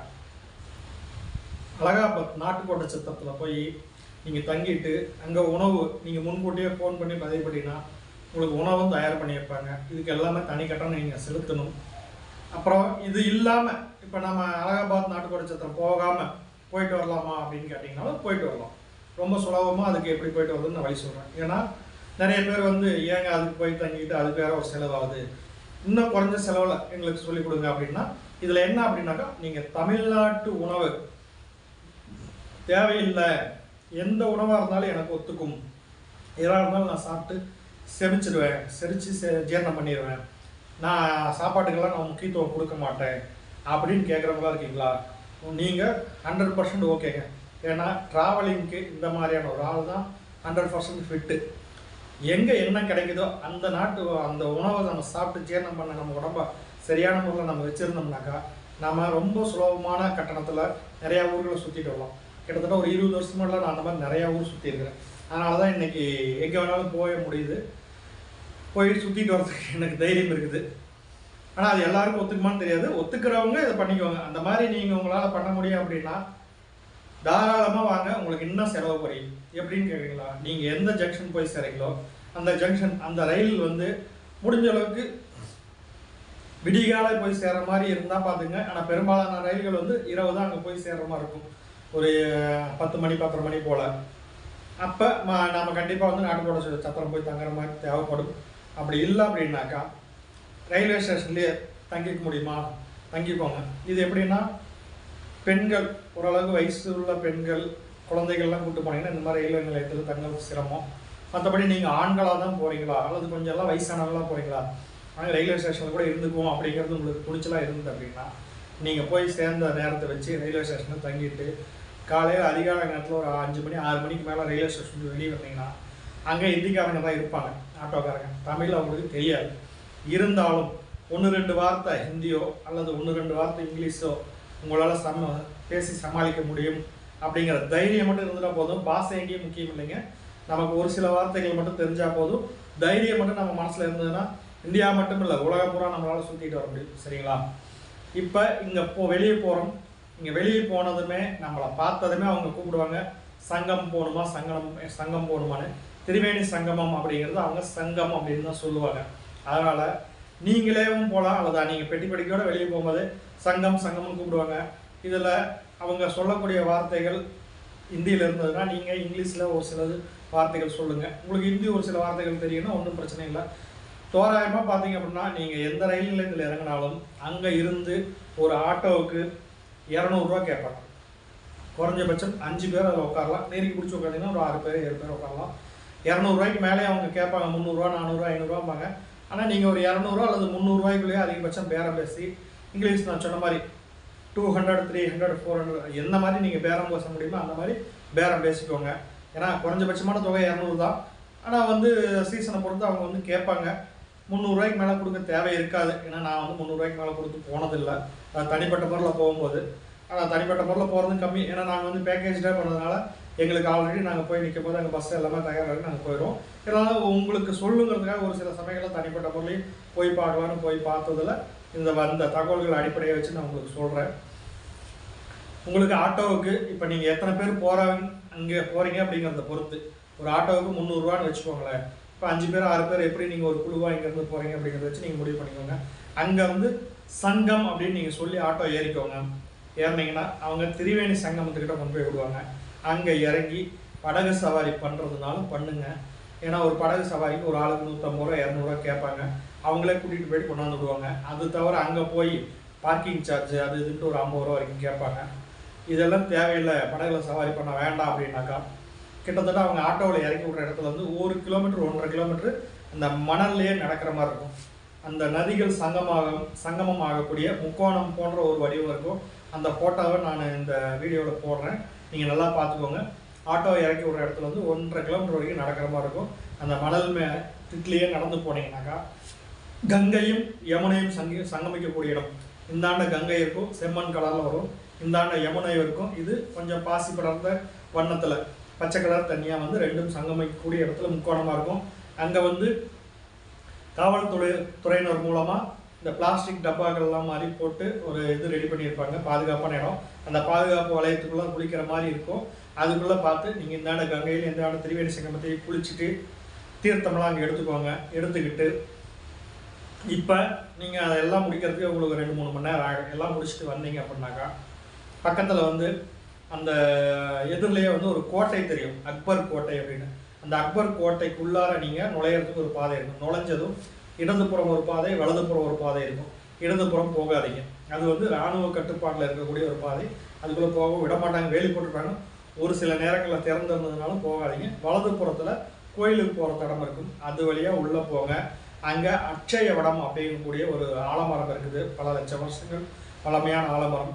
அந்த ஆலமரத்தை சுற்றி வந்து உங்கள் வேண்டுதல்கள் என்னவோ அதை வைங்க, அது நிறைவேறும் அப்படிங்கிறது ஐதீகம். அப்புறம் பாதாளத்தில் ஒரு கோயில், கீழே இறங்கி போகிற மாதிரி இருக்கும். அந்த கோயிலுக்கு போயிட்டு வாங்க. அங்கே தான் ஒரு கிணறு இருக்குது. இந்த சரஸ்வதி நதி வந்து அந்த கிணறு வழியாக தான் வந்து ஊற்றா பெருக்கெடுத்து அப்புறம் இங்கே அந்தர்வாகினியாக வந்து திரிவேணி சங்கமத்தில் கலக்கிறாங்க அப்படின்னு அங்கே இருக்கிறவங்க ஐதீகமாக சொல்கிறாங்க. இது புராண கதைகள். நம்ம அதை விட்டுருவோம். நம்ம அந்த கோயில்களெல்லாம் தரிசனம் பண்ணிவிட்டு அப்படியே வெளியே வந்து திரும்ப இடதுபுறமாக அந்த கோட்டையை ஒட்டியே கொஞ்சம் தூரம் நடந்து போனீங்கன்னா ஒரு 100-150 மீட்டர் நடந்து போனீங்கன்னா பாதாள ஆஞ்சநேயர் கோயில் இருக்கும். மறக்காமல் அந்த கோயிலையும் போய் தரிசனம் பண்ணுங்கள். ஆஞ்சநேயர் வந்து படுத்த நிலையில் தியானத்தில் இருக்கிற மாதிரியான கோயில். அதை தரிசனம் பண்ணிவிட்டு அப்படியே வெளியே வந்து திரும்ப அதே இடதுபுறமாக லெஃப்ட் சைடாக கொஞ்சம் தூரம் போனீங்கன்னா பெரிய கோபுரமாட்ட ஒரு கோயில் இருக்கும். கொஞ்சம் மேடு மாதிரி பாதை ஏறும். ஆகிய அது என்ன அப்படின்னாக்கா நம்ம காஞ்சியில் இருக்கக்கூடிய சங்கர மடத்தின் சார்பாக அங்கே ஒரு கோயில் கட்டியிருக்காங்க. ரொம்ப அற்புதமாக அழகாக இருக்கும், ரொம்ப வண்ணமயமாக இருக்கும். சிற்பங்கள்லாம் ரொம்ப அற்புதமாக இருக்கும். அந்த கோயிலில் போயிட்டு அந்த கோயிலில் இருக்கக்கூடிய சாமிகளையும் தரிசனம் பண்ணிவிட்டு வெளியே வாங்க. வந்தீங்கன்னா அங்கேருந்தே வந்து உங்களுக்கு ஆட்டோக்கள் நிறையா கூப்பிடுவாங்க, எங்கே போகணுன்ட்டு. இப்போ நீங்கள் இதெல்லாம் முடிச்சாச்சு பார்த்தீங்களா? இந்த இடையில எப்போ நீங்கள் டிஃபன் சாப்பிடணுமோ அந்த திரிவேணி சங்கமத்தில் டிஃபன் கடைகள்லாம் நிறையா இருக்குது. இந்த பூரி சப்பாத்தி இந்த மாதிரி கொடுக்குறாங்க. ரொம்ப பெருசாக ஒன்றும் உடம்புக்கு பாதிப்பு வரதில்லை. நானும் அங்கே சாப்பிட்டு பார்த்தேன், நல்லா தான் இருக்குது. அங்கே சப்பாத்தியோ பூரியோ எது வேணுமோ உங்கள் பேர அங்கே சொல்கிற விலைக்கு, கொஞ்சம் டூரிஸ்ட் பிளேஸுக்குனாலும் ஒரு 5-10 விலை அதிகமாக தான் இருக்கும். இருந்தாலும் ரொம்ப மோசமெலாம் கிடையாது. அங்கே சாப்பாடு இட்லி இந்த வகைகள் தான் விலை அதிகமே தவிர, இந்த பூரி சப்பாத்தியில் விலை மலிவு தான். ஒரு 50 ரூபாய்க்கு ஒரு வேலையில் நீங்கள் சாப்பிட்டு முடிச்சிடலாம். சரிங்களா? 50 ரூபாய்க்கு சாப்பிட்டாவே பெரிய விஷயம். அதே வயிறு நிறைஞ்சிரும். அங்கே சாப்பிட்டுக்கோங்க. இதெல்லாம் வந்து காலையில் அங்கே சாப்பிட்டுக்கோங்க. இப்போ இங்கே இந்த காஞ்சி சங்கர மடமெல்லாம் பார்த்தாச்சா, வெளியே வந்தீங்கன்னா அங்கே ஆட்டோக்கள் இருக்கும். அங்கே நான் சொன்ன மாதிரி தான், நீங்கள் ஆட்கள் அதிகமாக இருந்ததுன்னா அவங்க ஆள் அடிப்படையில் பேரம் பேசுவாங்க. ஒரு ஆளுக்கு 20 ரூபா 30 ரூபான்னு சொல்லுவாங்க. இல்லையா ஒட்டுமொத்தமாக ஒரு ஆட்டோவை நீங்கள் பேசிக்கிட்டீங்கனாலும் அதே கணக்கு தான். ஒரு 100 ரூபா 150 ரூபா 200 ரூபாய்க்குள்ளே தான் சொல்லுவாங்க. இது எல்லாமே நீங்கள் இங்கிலீஷில் பேசினாவே அவங்களுக்கு புரியும். இந்த இடத்துல என்ன கேட்கணும் அப்படின்னா, சக்தி பீட்டம் அப்படின்னா ஆட்டோக்காரங்களுக்கு ஈஸியாக புரியும். நீங்கள் பெருசாக வந்து குழப்பிக்க வேண்டியதில்லை. அந்த கோயில் வாசல்லையே அந்த சங்கர மடம் கோயிலேருந்து கொஞ்சம் தூரம் வெளியே வந்தாவே நிறைய ஆட்டோக்கள், எல்லாம் பேட்டரி ஆட்டோக்கள் நிறையா நிற்கும். சரிங்களா? அந்த பேட்டரி ஆட்டோக்கள் பார்த்தாவே தெரியும் உங்களுக்கு. நம்ம வீடியோக்களில் கூட அந்த பேட்டரி ஆட்டோக்கள் வரும். அதை பார்க்கும்போது உங்களுக்கு தெரியும். ஒரு நபர் விதமாக நீங்கள் பேசிக்கிட்டாலும் சரி, ஒட்டு மொத்தமாக பேசிக்கிட்டாலும் சரி, அல்லது இன்னமும் வேறு விதமாக ஒட்டு மொத்தமாக 2-3 இடம் காட்டுற மாதிரி பேசிக்கிட்டாலும் சரி, அதை விட இது பெஸ்ட்டுங்க. தனியாகவே பேசிக்கோங்க. சக்தி பீடம் அப்படின்னு சொன்னீங்கன்னா, அலோபி மாதா சக்தி பீடம் அப்படின்னு ஒரு கோயில் இருக்குதுங்க. அது 56 சக்தி பீடங்களில் ஒரு கோயில். இந்த சக்தி தேவியனுடைய கை விழுந்த இடம் அப்படின்னு சொல்லுவாங்க. ரொம்ப அற்புதமான, ரொம்ப சக்தியுள்ள கோயில். நான் போன தடவை அந்த கோயிலுக்கு போனாங்க. சரியான வைப்ரேஷன், அருமையான வைப்ரேஷன். அப்படியே கொஞ்சம் நேரம் உட்காந்து தியானத்தில் உட்காந்துட்டு வந்தேன். ரொம்ப அற்புதமாக இருந்தது. மறக்காமல் அந்த கோயிலுக்கு போங்க. அந்த கோயிலுக்கு போகிறதுக்கு நான் சொன்ன மாதிரி அந்த ஆட்டோ பேசிட்டு போனீங்கன்னா அந்த ஆட்டோ அவங்க கொண்டு போய் இறக்கி விடுவாங்க. கோயில் வாசல்லையே கொண்டு போய் இறக்கி விடுவாங்க. நீங்கள் ரொம்ப தூரம்லாம் நடக்க வேண்டிய வேலையெல்லாம் இருக்காது. அங்கேருந்து அந்த கோயிலுக்கு போயிட்டு அந்த கோயிலை போய் நிம்மதியாக தரிசனம் பண்ணிட்டு வாங்க. இது எல்லாமே 12-1 மணிக்குள்ளார போகிற மாதிரி பார்த்துக்கோங்க. ஏன்னா 12:30 மணிக்கு கோயில் பூட்டிடுவாங்க. அதுக்கு தகுந்த மாதிரி இந்த திருவேணி சங்கம வேலையெல்லாம் பார்த்துக்குவாங்க. முடிச்சுட்டு 12 மணிக்குள்ள கோயிலில் போயிட்டீங்கன்னா அந்த சக்தி பீடம் கோயிலை பார்த்துட்டு எல்லாம் முடிச்சுட்டு நீங்கள் வெளியே வந்தீங்கன்னா மத்தியானம் ஆயிரும். எங்கேயாவது பக்கத்துலேயே கடைகள் இருக்கும். ஏதாவது மத்தியானம் சாப்பாடு என்ன வேணுமோ சாப்பிட்டுக்கோங்க. இல்லைங்க எனக்கு அதெல்லாம் தேவையில்லையா, பிஸ்கட் டீ சாப்பிட்டுக்கோங்க. ஓகேங்களா? சாப்பிட்டு அங்கேருந்தே ஆட்டோ வந்து கிடைக்கும். இதே போல தான் ரேட்டு. ஒரு நபருக்கு 20-30 கணக்கு பேசிக்கோங்க. இல்லையா ஒரு ஆட்டோவுக்கு 100 ரூபாயிலேருந்து 200 ரூபாய்க்குள்ள பேரம் பேசிக்கோங்க. இப்போ என்ன சொல்லணும், நேருவோட வீடு அல்லது ஆனந்த பவன். நீங்கள் சுலபமாக, நீங்கள் அதிகமாக அவங்ககிட்ட பேச தெரியலையா, ஆனந்த பவன் அப்படின்னாவே போதும், அவங்களுக்கு தெரியும். இப்போ ஆனந்த பவன் நேருவோட வீட்டுக்கு கொண்டு போய் விடுவாங்க. அது வந்து காலையிலேருந்து 9 மணிலேருந்து சாயங்காலம் 5 மணி வரைக்கும் திறந்தே தான் இருக்கும். ரொம்ப பார்க்க வேண்டிய இடம் தான் அதுவும். நேருவுடைய வீடு பின்னாடியே வந்து இந்திரா காந்தியினுடைய வீடு எல்லாமே இருக்குது. அதாவது நேரு பிறந்த வீடு, நேருடைய அப்பா வசித்த வீடு. அவர் காலத்துக்கு பிறகு நேரு தனி கொடுத்து இருக்கும்போது அங்கே இந்திரா காந்தி பிறந்த வீடு. 2 வீடுமே ஒன்றுக்கு ஒன்று பின்னாடி தான் இருக்கும். ஒரு ஆளுக்கு உள் கட்டணம் வந்து 30 ரூபா. அதில் அந்த மாடி மேலாம் போய் பார்க்குறதுனா அதுக்கு 100 ரூபான்னு சொல்லுவாங்க. உங்களுக்கு எது தேவையோ அதுக்கு தகுந்த டிக்கெட்டை எடுத்துக்கோங்க. உள்ளே போய் நல்லா பூங்காவாட்டம் இருக்கும். நல்லா ஆறாமர நிதானமாக எல்லாம் சுற்றி பார்க்கலாம். அதுக்கே உங்களுக்கு 2 மணி நேரத்துக்கு மேலே ஆகும். நல்லா சுற்றி பார்த்துட்டு வந்தீங்க அப்படின்னாக்கா வெளியே வந்ததுமே இப்போ வந்து என்ன பண்ணுனீங்க, பார்க்குறதுக்கு பெருசாக அதுக்கப்புறம் ஒன்றும் கிடையாது அலகாபாத்தில். இப்போ என்ன பண்ணுனீங்க, பிரயாக்ராஜ் ஜங்ஷன் அல்லது பிரயாக்ராஜ் சங்கம் அப்படின்னு ரயில்வே ஸ்டேஷன் கேளுங்க. 2 ஸ்டேஷன் நல்லா ஞாபகம் வச்சுக்கோங்க. பிரயாக்ராஜ் சங்கம் ஸ்டேஷன் அப்படின்னு கேட்டிங்கன்னா இந்த நேருவோட வீட்டுக்கு பக்கத்தில் தான் இருக்குது. நம்ம பிரயாக்ராஜ் திரிவேணி சங்கம் போனால் பார்த்தீங்களா, அதுக்கு பக்கத்தில் தான் இந்த திரிவேணி சங்கம் ரயில்வே ஸ்டேஷன் இருக்குது. இது வந்து பிரயாக்ராஜ் சங்கம் ரயில்வே ஸ்டேஷன் சொல்லுவாங்க. ஆட்டோக்காரங்க கிட்ட நீங்கள் கேட்கும்போது இப்போ ஹிந்தி தெரியல, இங்கிலீஷ் தெரியல, ஒன்றுமே பிரச்சனை இல்லை. சங்கம் ரயில்வே ஸ்டேஷன் சாதாரணமாக சொல்ல தெரியுமில்லையா எல்லாருக்கும். சங்கம் ரயில்வே ஸ்டேஷன் அப்படின்னாக்கா அதே ஆட்டோக்காரங்க சொல்லுவாங்க. இதே போல தான் தலைக்கு 20, 30 அல்லது ஒரு 200 ரூபாய்க்குள்ள டிக்கெட்டு நீங்கள் வந்து பேசிக்கோங்க. இந்த பிரயாக்ராஜ் சங்கம் ஸ்டேஷனில் வந்து நீங்கள் ஒரு சாயங்காலம் 6 மணிக்கு ட்ரெயின் இருக்குது அயோத்தி போகிறதுக்கு. ஒரு நபருக்கு அன்ரிசர்வ்டு டிக்கெட்டு 65 ரூபா தான். இங்கேருந்து கிளம்பக்கூடிய வண்டி தான். அதனால் 6 மணிக்கு வண்டினா நீங்கள் ஒரு 4-5 மணிக்குள்ளார வந்து அந்த ஸ்டேஷன் போயிட்டீங்கன்னா அங்கே அந்த வண்டி நிறுத்தி வச்சுருப்பாங்க. நீங்கள் ஈஸியாக போய் உட்கார சீட்டு பிடிச்சிக்கலாம். எங்கேருந்தோ வர்ற வண்டி கிடையாது, இங்கேருந்து கிளம்புற வண்டி தான். சங்கம் ஸ்டேஷன்லேருந்து இந்த வண்டி கிளம்புறதுனால நீங்கள் இந்த வண்டிக்கு போய் 4 மணிக்கெல்லாம் நீங்கள் வந்து இங்கே நான் இந்த ஆனந்த பவன் வீடெல்லாம் சுற்றி பார்த்த பிற்பாடு, நேருவோட வீடெல்லாம் சுற்றி பார்த்த பிறகு நீங்கள் அங்கேருந்து ஆட்டோ கிளம்புனீங்கன்னா 4 மணிக்கு 4:30 நீங்கள் திரிவேணி சங்கம் ரயில்வே ஸ்டேஷன் போயிட்டீங்கன்னாக்கா, பிரயாக்ராஜ் சங்கம் அப்படிங்கக்கூடிய ரயில்வே ஸ்டேஷன் போயிட்டீங்கன்னா வண்டி அங்கேயே தான் நிறுத்தி வச்சுருப்பாங்க. கேட்டெல்லாம் ஓப்பன் பண்ணிட்டாங்கன்னா நீங்கள் நேரமாக போயிட்டீங்கன்னா சீட்டு ஈஸியாக பிடிச்சிக்கலாம். அங்கேருந்து ஒரு 5 மணி நேரம் ட்ராவலிங் தான். அதில் இங்கே ஸ்லீப்பர் கிளாஸு ரிசர்வேஷன் பண்ணணும் அப்படிங்கிற அவசியம்லாம் கிடையாது. இதுக்கு வந்து சார்ஜ் என்னன்னு பார்த்தீங்கன்னா வெறும் 65 ரூபா தாங்க பிரயாக்ராஜ்லேருந்து அயோத்தி போகிறதுக்கு. நைட்டு வந்து 12 மணிக்கு இந்த வண்டி போய் சேரும். சரிங்களா? இப்போ இங்கே ஒருவேளை நம்ம நைட்டு தங்கிட்டு மறுநாள் காலையில் போகலான்னு நினச்சிங்கனாக்கா, அப்போ வந்து உங்களுக்கு மறுநாள் காலையில் 6 மணிக்கு வந்து காலையில் 6 மணிக்கு அன்ரிசர்வ்டு வண்டி ஒன்று இருக்குது. ஓகேங்களா? இந்த அன்ரிசர்வ்டு வண்டி வந்து ஒரே ஒரு பெட்டி மட்டும் தான் ஏசி பெட்டி, மீதி எல்லாமே அன்ரிசர்வ்டு பெட்டி. இது வந்து காலையில் 6 மணிக்கு. நீங்கள் நைட்டு ஒரு வேளை திரிவேணி சங்கமத்தில் தங்கிட்டு போகணும்னு நினச்சிங்கன்னா இந்த வண்டியை உபயோகப்படுத்திக்கோங்க. இது வந்து எனக்கு தேவையில்லை, என்னை பொறுத்த வரைக்கும் நான் தேவையில்லைன்னு சொல்லுவேன். இந்த ஈவினிங் வந்து சரையூ எக்ஸ்பிரஸ் அப்படின்னு இதில் வந்து ரிசர்வேஷன் கம்பார்ட்மெண்ட்டும் இருக்குது. சரையூ எக்ஸ்பிரஸ் அப்படின்னு நீங்கள் போட்டிங்கன்னா உங்களுக்கு வந்து இந்த வண்டியினுடைய பார்க்கலாம். இந்த வீடியோவில் முடிஞ்ச அந்த ட்ரெயின் நம்பரை வந்து ஸ்க்ரீனில் போட்டு விட்றேன். அந்த ட்ரெயின் நம்பரை வச்சு நீங்கள் சர்ச் பண்ணி இங்கேருந்தே கூட டிக்கெட் புக் பண்ணிக்கோங்க, ஸ்லீப்பர் கிளாஸ். இல்லை தேவைப்படாது அப்படின்னாக்கா அன்ரிசர்வ்டே போங்க. நான் சொன்ன மாதிரி நேரத்தில் போயிட்டீங்கன்னா உங்களுக்கு 4 பெட்டி அன்ரிசர்வ்டு பெட்டி இருக்குது. முன்னாடி 2 பின்னாடி 2ன்ட்டு இந்த நான் 2 இது சூழ்நிலையை பொறுத்து நீங்கள் எந்த பெட்டிக்கு போக முடியும் அந்த பெட்டியில் போய் நேரமாக போயிட்டீங்கன்னா சீட்டு பிடிச்சிக்கலாம். சீட்டு பிடிச்சிட்டிங்கன்னா உங்களுக்கு எந்த தொந்தரவும் கிடையாது. ஏன்னா ஒரு 5 மணி நேரம் ட்ராவலிங் தான். நம்ம ஈஸியாக போய் 12 மணிக்கு வந்து 6:45 எடுக்கிறாங்க, 12 மணிக்கெல்லாம் கொண்டு போய் விட்டுறாங்க. இறங்கணுமா? நீங்கள் இங்கே அயோத்தியிலையும் போய் நாட்டுக்கோட்டை சத்திரத்தில் தங்குறதுனாலும் தங்கலாம். இல்லையா 12 மணிக்கு தான் போகுது, நீங்கள் ரயில்வே ஸ்டேஷன்லேயே காலம் கழிச்சிட்டு அங்கேயே வந்து ஃப்ரெஷ்அப் ஆகிறது, குளிக்கிறது எல்லாம் பண்ணிட்டு கூட கோயிலுக்கு போகலாம். அது இப்போ வந்து பார்த்தீங்கன்னா அயோத்தி ராமர் கோயில் கட்டுற வேலை நடக்கிறதுனால அந்த ரயில்வே ஸ்டேஷன் ரொம்ப அற்புதமாக கட்டியிருக்காங்க. அது ஏர்போர்ட்டாக இல்லை ரயில்வே ஸ்டேஷன் கண்டுபிடிக்கிறது அவ்வளோ சிரமமாக இருக்குது. ரொம்ப பிரம்மாண்டமாக பெருசாக கட்டியிருக்கிறாங்க. அங்கேயே நீங்கள் தங்குறதுக்கு வசதி இருக்கும். அதனால் முடிஞ்சால் அங்கேயே வந்து தங்கிக்கோங்க. உங்களுக்கு பெருசாக வெளியே வந்து தனியாக லாட்ஜ் ரூம் போடுறதோ சத்திரம் போடுறதோ கூட உங்களுக்கு தேவையில்லை. ஏன்னா நீங்கள் சாப்பாடு தான் வந்து பெருசாக எதிர்பார்க்கல இல்லையா? அதனால் வந்து இதுவே அற்புதமான ஒரு ரயில்வே ஸ்டேஷன். அங்கேயே நீங்கள் தங்கிட்டு விடியகாலம் அங்கேயே ஃப்ரெஷ்அப் ஆகிறதெல்லாம் பண்ணிவிட்டு விடியகாலம் நேரத்தில் போனீங்கன்னா ரயில்வே ஸ்டேஷனுக்கு ஆப்போசிட்டில் தான் இங்கே கோயில். கொஞ்சம் தூரம் நடந்து வரணும், அதுக்காக நேர் ஆப்போசிட்டில் கிடையாது. கொஞ்சம் தூரம் அந்த ரயில்வே ஸ்டேஷன் விட்டு வெளியே வந்து ராம் மந்திர், ராம் டெம்பிள் அப்படின்னு உங்களுக்கு தெரிஞ்ச லாங்குவேஜில் கேட்டிங்கன்னா அவங்க வழிகாட்டுவாங்க.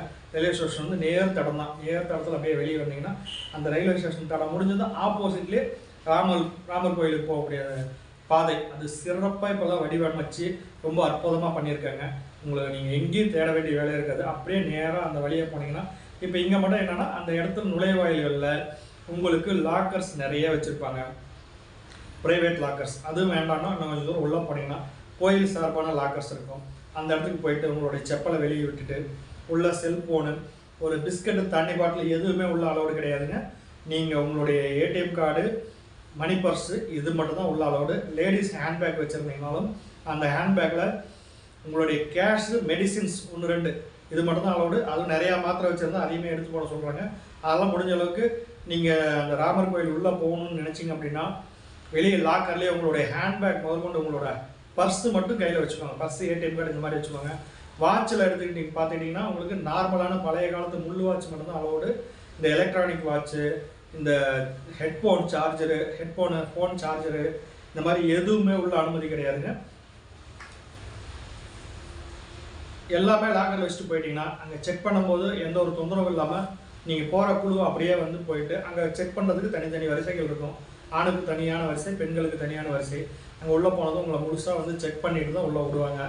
அதனால் வந்து ஒரு பிஸ்கட்டு கூட கொண்டு போகாதீங்க, ஒரு சாக்லேட் எதுவுமே உள்ள அலோடு கிடையாது. பேனா கூட அலோடு கிடையாது. பாக்கெட்டில் பேனா வச்சுருந்தாலும் அதெல்லாம் எடுத்து நீங்கள் பேக்கில் வச்சுருங்க.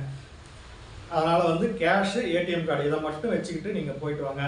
உள்ளே போயிட்டு கோயில் பிரம்மாண்டமாக கட்டியிருக்கிறாங்க. நானே இன்னும் கோயில் கிருஷ்ணர் கூட போகல. இப்போ ஜனவரி 24 தான் போக போகிறேன். போயிட்டு நிம்மதியாக ஆரம்பரை ஒவ்வொன்றையும் பார்த்து ரசித்து பார்த்துட்டு வாங்க. ஏன்னா அவ்வளோ அற்புதமாக கலை நுணுக்கத்தோடு கட்டிகிட்டு இருக்கிறாங்க.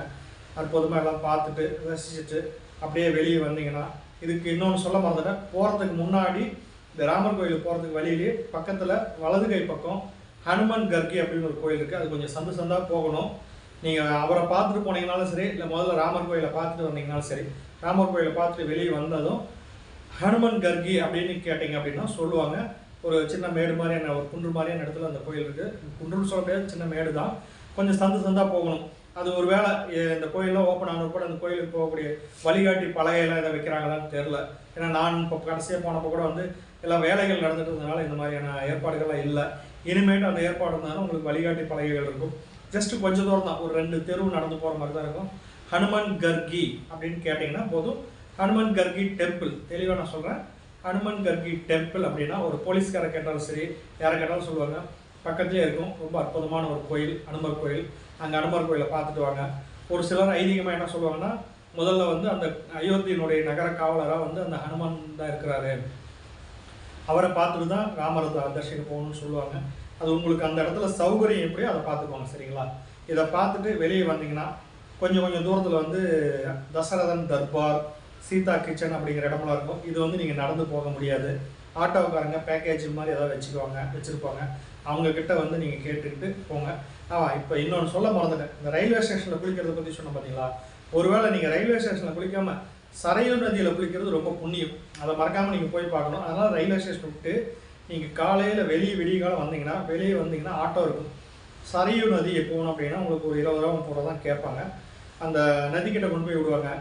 நதி வந்து கொஞ்சம் ஆழமாக இருக்கும். அதனால் நதியில் போய் குளிச்சிங்கனாலும் சரி. அதுக்கு முன்னாடி வந்து சின்னதாக ஒரு படித்துறை மாதிரி நல்லா நீட்டமாக இருக்கும். ஒரு அயோத்தியினுடைய ஐடல், ஒரு அடையாள சின்னம்னு அதை சொல்லலாம். அந்த இடத்துல பார்த்தீங்கன்னா உங்களுக்கு முழங்கால் அளவு தான் தண்ணி ஓடும். அதில் இறங்கி குளிக்கிறதுனாலும் சரி, ரெண்டில் எதில் குளிக்கிறதுங்கிறது அது ரொம்ப சௌகரியம். அதில் போய் குளிச்சுட்டு அப்புறம் கோயிலுக்கு போகிறது ரொம்ப புண்ணியம். இது நான் சொல்ல மறந்துட்டேன், சாரி. நீங்கள் சரையு நதி போயிட்டு என்னன்னா இதில் ஒரு செலவு வரும். நீங்கள் ஒரு தடவை சரையு நதிக்கு ஆட்டோ மூலியமாக போகணும். ஏன்னா ஆட்டோவில் போகக்கூடிய தூரம் நடந்து போக முடியாது. ஆட்டோவில் போயிட்டு அங்கெல்லாம் குளிச்சுட்டு அதுக்கப்புறம் திரும்ப வந்து நீங்கள் அதே ஆட்டோ பேசிக்கிட்டு திரும்ப கோயிலுக்கு வந்து இது கோயிலுக்கு போகணும். அதனால் இதை வந்து பார்த்துக்கோங்க. அப்புறம் தனியாக திரும்ப நான் இப்போ சொன்ன மாதிரி இந்த தசரதன் தர்பார் இந்த இதெல்லாம் போகணும் பார்க்கணும் அப்படின்னு நினச்சிங்கன்னா தனியாக அது ஆட்டோவுக்கு எவ்வளோன்னு நீங்கள் பேசிக்கிட்டு அந்த இடங்கள்லாம் போய் பார்த்துட்டு அவங்க ஆட்டோக்காரங்களே பேக்கேஜ் சொல்லுவாங்க. இன்னும் ஏதாவது 1-2 கோயில் இருந்தாலும் சொல்லுவாங்க. அதுக்கு எவ்வளோ அவங்க கேட்குறாங்களோ, ஒரு ஆளுக்கு 50 100 நீங்கள் பேசுகிறத பொறுத்து. இந்த 2 இடம் மட்டும் போயிட்டு வரதா இருந்தால் ஒரு 20-30 ரூபா தான் ஆகும். தசரதன் தற்போதும் சீதா கிச்சன் பார்த்துட்டு மறுபடியும் ரயில்வே ஸ்டேஷனில் கொண்டாந்து விட்டுருங்க அப்படிங்கிற மாதிரி பேசிக்குவாங்க. இல்லை இன்னும் அவங்க ஏதோ 1-2 சொன்னாங்கன்னா உங்களுக்கு கட்டுப்படி ஆச்சுன்னா அதை போய் பார்த்துக்கிட்டு பேசிக்கிட்டு வந்துடுங்க. ஏன்னா உங்களுக்கு வந்து இரவில் தான் வந்து வாரணாசி போகிறதுக்கு ஓரளவுக்கு சௌகரியமான ரயில் இருக்குது. ரயில் நிறையா இருக்குது வாரணாசி போகிறதுக்கு, இருந்தாலும் கொஞ்சம் சௌகரியமான ரயில். எதனால் அப்படி சொல்கிறேன் அப்படின்னு பார்த்தீங்கன்னா, இந்த ரயில் வந்து குறைந்த தூரத்தில் புறப்பட்டு காசியில் போய் முடியுது அப்படிங்கிறதுனால இதில் வந்து அதிகமான தொந்தரவுகள் இருக்காது. நைட்டு 1 மணிக்கு மேலே இருக்குது வண்டி. இல்லை நம்ம எல்லாம் முடிஞ்சது கொஞ்சம் சிரமப்பட்ட முன்னாடியே போய்க்கலாம் அப்படின்னீங்கன்னா நீங்கள் அயோத்தியிலேருந்து காசி போகிறதுக்கு நிறையா ட்ரெயின் இருக்குது. கூகுளில் சர்ச் பண்ணுங்கள்.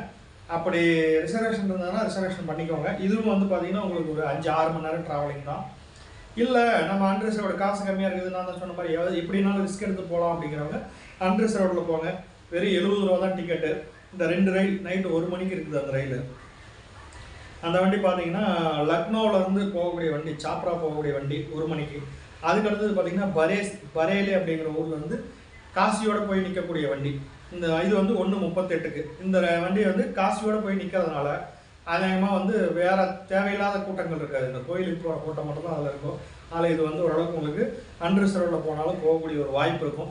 ரெண்டாவது இந்த தடங்களில் பார்த்தீங்கன்னா அந்த அன்ரிசர்வ்டு கம்பார்ட்மெண்ட்லேயே தான் நீங்கள் ஏறணும்னு அவசியம் இல்லை. நீங்கள் ஜென்ரலில் கூட ஏறிக்கலாம், ஒன்றும் பெருசாக அங்கே தொந்தரவு கிடையாது. என்ன ஒரு வேளை டிடிஆர் வந்தாங்கன்னா ஃபைன் போடுவாங்க, ஒரு 100 ரூபாய் 50 ரூபாய் போடுவாங்க. போட்டுக்கிட்டிங்கன்னா உங்களுக்கு ரிசர்வேஷன் கம்பார்ட்மெண்ட்டில் கூட நீங்கள் போய்க்கலாம். நம்ம ஊர் மாதிரி நம்ம பயப்பட தேவையில்லை. நேரத்தில் ரிசர்வேஷன் கம்பார்ட்மெண்ட்டில் கூட நீங்கள் ஏறி தாராளமாக போகலாம்.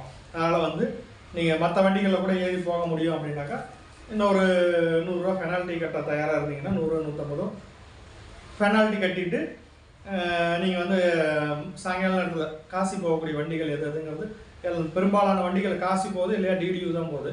காசி வழியாக தான் எல்லாமே டிடியூ போகுது. அதனால் நீங்கள் வந்து அந்த சூழ்நிலையை பொறுத்து போய்க்கோங்க. ஒருவேளை காசி போகாத டைரெக்டாக டிடியூ போகிற வண்டி, டிடியூனா தீன் தயாள் உபாத்யாயா, அங்கே போகிற வண்டியாக இருந்ததுன்னா டிடியூ போயிட்டு அங்கேருந்து நீங்கள் ஆட்டோ வச்சு வர மாதிரி இருக்கும். அப்போ என்ன ஆகுனா ஒரு ஆளுக்கு ஒரு 100 ரூபா செலவாகும் உங்களுக்கு. அந்த செலவு வேணான்னு நினச்சிங்கன்னா டைரெக்டாக காசி போகிற வண்டியாக பார்த்து ஏறிக்கோங்க. இது எல்லாமே ரொம்ப சுலபம். இன்றைக்கி நெட்டில் வந்து போட்டிங்கன்னா போதும். எப்படி சர்ச் பண்ணோம் அப்படின்னாக்கா AY அப்படிங்கிறது அயோத்தியினுடைய கோட். AY போட்டு 2 இங்கிலீஷில் TO 2 போட்டு BSB அப்படின்னு போட்டு சர்ச் கொடுத்தீங்கன்னா போதும். உங்களுக்கு ஆட்டோமேட்டிக்காக AY to BSB ட்ரெயின் அப்படிங்கிறத போட்டு நீங்கள் சர்ச்னு கொடுத்தீங்கன்னா உங்களுக்கு அந்த ட்ரெயினுடைய இது வந்து வந்துடும். அந்த ட்ரெயின் இந்தியன் ரயில்வே இன்ஃபோ அப்படிங்கிற இன்ஃபர்மேஷன் அப்படிங்கிற இதை வெப்சைட்டுக்குள்ளே போனீங்கன்னா உங்களுக்கு டோட்டலாக எத்தனை ரயில் எந்தெந்த மணிக்கு இருக்குது எல்லாமே உங்களுக்கு காட்டும். அதை வச்சு நீங்கள் ஈஸியாக இது பண்ணிக்கலாம். இப்போ அன்ரிசர்வ்டு நீங்கள் போகிற மாதிரி இருந்ததுன்னா நான் சொன்ன மாதிரி நீங்கள் இந்த 1 மணி வண்டிக்கே போகணுன்னு அவசியம் இல்லை. இடையில நிறைய வண்டிகள் இருக்குது மாலை நேரத்தில்.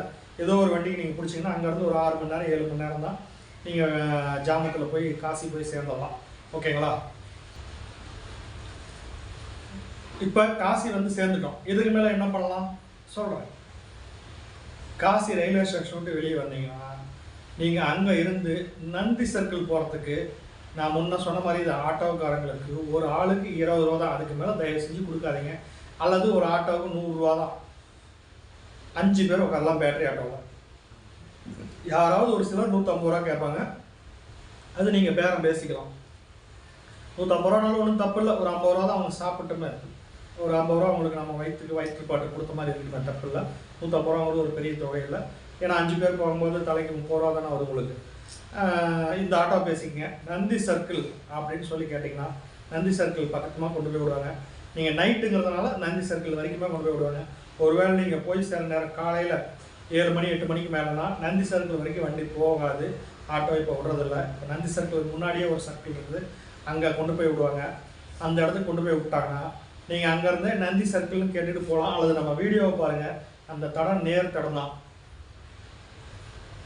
அந்த தடத்துலேயே நீங்கள் நேராக போனீங்கன்னா அந்த வீடியோவில் இருக்கும். நம்ம வீடியோக்களில் நந்தி வந்து ஒரு தூண் மேலே இருப்பார். அந்த நந்தி பகவான் நந்தீஸ்வரர் இருப்பார். அதுதான் நந்தி சர்க்கிள். நம்ம வீடியோக்களில் இருக்கும்.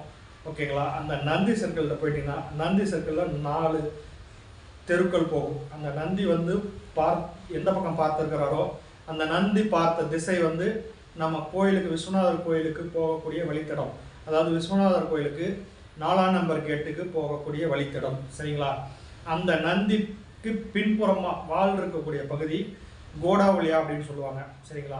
அதே அந்த நந்தியினுடைய அந்த புறம் வலதுபுறம் போகக்கூடிய தடம் நம்ம கங்கை படித்துறைக்கு போகக்கூடிய வழித்தடம். தசாஸ்வமேத் காட் அப்படின்னு சொல்லுவாங்க. அஸ்வமேத யாகங்கள் நடத்தின படித்துறை. அந்த படித்துறைக்கு போகக்கூடிய தடம். நேராக போனீங்கன்னா உங்களுக்கு கங்கைக்கு கொண்டு போய் விட்டுரும் அந்த ரோடு. இப்போ இந்த நான் சொன்ன இந்த பகுதி தான் நம்ம அந்த கடைவீதி இதெல்லாம் இருக்கக்கூடிய பகுதி. நம்ம ஆட்டோக்காரங்க இறக்கி விடுற பகுதி. சரிங்களா? இந்த இடத்துல வந்து ஆட்டோக்காரங்க இறக்கி விடுற இடம். இப்போ கூட்டம் அதிகமாக வர ரொம்ப அப்படியே முன்கூட்டி கொண்டு போயிட்டாங்க. அந்த நந்தி சர்க்கிள் வந்து 1.5 கிலோமீட்டருக்கு முன்னாடியே இப்போ ஆட்டோ நிறுத்திடுறாங்க. அங்கேருந்து அந்த நந்தி சர்க்கிளுக்கு 1 கிலோமீட்டர் 1.5 கிலோமீட்டர் நடந்து தான் வர வேண்டியிருக்குது. சரிங்களா? அந்த ஆட்டோக்காரங்க இறக்கி விடக்கூடிய இடம், ஒருவேளை நீங்கள் நந்தி சர்க்கிள் அவங்க போக மாட்டாங்க அப்படின்னு சொன்னாங்க, நீங்கள் இன்னொன்று கேட்கலாம். இந்த பேர் நல்லா ஞாபகம் வச்சுக்கோங்க. லக்ஸா ரோடு. லக்ஸா ரோடு. சரிங்களா? லக்ஸா ரோடு போங்க அப்படின்னாக்கா அங்கே லக்ஸா ரோடு நந்தி சர்க்கிள் அப்படின்னு சொல்லிட்டிங்கன்னா அங்கே கொண்டு போய் விட்டுருவாங்க. அந்த லக்ஸா ரோட்டில் நிறைய ஹோட்டல்கள் இருக்குது, தங்கக்கூடிய சத்திரங்கள் இருக்குது. ஆனால் வந்து இது எல்லாமே கொஞ்சம் கட்டணங்கள் அதிகம் நம்ம நாட்டுக்கோட்டை சத்திரத்தோட. அங்கேயும் சத்திரங்கள் இருக்குது. ஆனால் சத்திரங்களில் கொஞ்சம் இடவசதி கிடைக்கிறதும் அபூர்வம். மலான இடம் கிடைக்காது. கொஞ்சம் உள்புற பகுதிகளில் தான் இடம் கிடைக்கும். உள்ள நிறைய 100கணக்கான சத்திரங்கள் இருக்குது. அது நீங்கள் தேடி கண்டுபிடிக்கணும். அதனால் தேடி கண்டுபிடிக்கல, தேடவே வேண்டியதெல்லாம் இருக்குது. ஆனால் மலான இடம் கிடைக்காது. அதனால் நீங்கள் வந்து காசியில் வந்து நாட்டுக்கோட்டை சத்திரத்தினுடைய ஃபோன் நம்பரை நான் இதில் வெளியிடுறேன். இந்த ஸ்க்ரீனில் தெரியும். நீங்கள் ஃபோன் பண்ணி முன்கூட்டியே 1 மாதம் இருக்கும்போதே வந்து அல்லது ஒரு 10 நாளைக்கு முன்னாடியாவது நீங்கள் ஃபோன் பண்ணி இந்த தேதியில் வர்றாங்க, இத்தனை பேர் வர்றாங்கன்னு சொன்னீங்கன்னா அவங்க உங்களுக்கு அறைகள் அல்லது எங்களுக்கு அறையே கூட வேண்டாங்க, எங்களுக்கு எப்படியே படுக்கிறதுக்கு பண்ண இடம் கொடுத்தீங்கன்னா போதும் அப்படின்னீங்கன்னா கூட போதும். சரிங்களா? ஏன்னா ஒரு நாள் காசிங்கிறது 2 நாள் இருந்தீங்கன்னா நீங்கள் திருப்தியாக சுற்றி பார்க்கறதுக்கு உங்களுக்கு வழி கிடைக்கும். அதனால் நீங்கள் நாட்டுக்கோட்டை சத்திரம் போய் தங்கிக்கிட்டிங்கன்னா உங்களுக்கு சௌகரியமாக இருக்கும். ஓகேங்களா?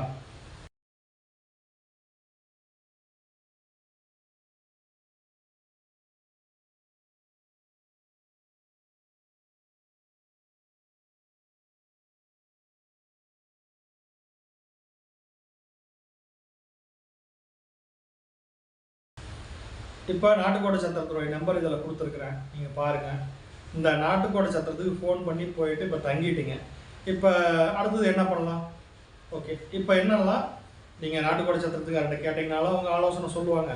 இல்லை அப்படின்னாலும் அங்கேயே வந்து நீங்கள் நந்தி சர்க்கிளுக்கே திரும்பி வா. நீங்கள் யாரையும் கேட்கவே தேவையில்லை. இப்போ நான் சொல்லக்கூடிய விளக்கங்கள்லாம் நீங்கள் யாரையுமே கேட்க தேவையில்லை. உங்களுக்கு கொஞ்சம் ஒரு 4-5 ஹிந்தி வார்த்தைகளோ அல்லது இந்தியே தெரியலாம் விடுங்க, இங்கிலீஷ் வார்த்தை 1-2 தெரிஞ்சால் கூட போதும். இப்போ நான் என்னென்ன வார்த்தைகள் சொன்னால் அதை மட்டும் கடைப்பிடிச்சிங்கனாவே போதும். நீங்கள் தாராளமாக போயிட்டு வந்துடலாம். இப்போ நந்தி சர்க்கிள் இப்போ கிட்ட வெளியே வந்துட்டீங்க. வந்து அந்த நதிக்கு போகிற தடமும் நான் முன்கூட்டியே உங்களுக்கு சொல்லிட்டேன். போங்க, குளிங்க. இப்போ இந்த இடத்துல மட்டும் ஒரு வேளை நீங்கள் திதி தர்ப்பணம் கொடுக்கணும்னு விருப்பப்பட்டீங்கன்னா அந்த நாட்டுக்கோட்டை சத்திரத்திலேயே வந்து அந்த புரோகிதர்கள் ஏற்பாடு பண்ணி தராங்க. இல்லைனாலும் அந்த புரோகிதர்களுக்கான எண் வந்து இந்த ஸ்க்ரீனில் நான் வர மாதிரி கொடுக்குறேன். அதை பாருங்கள்.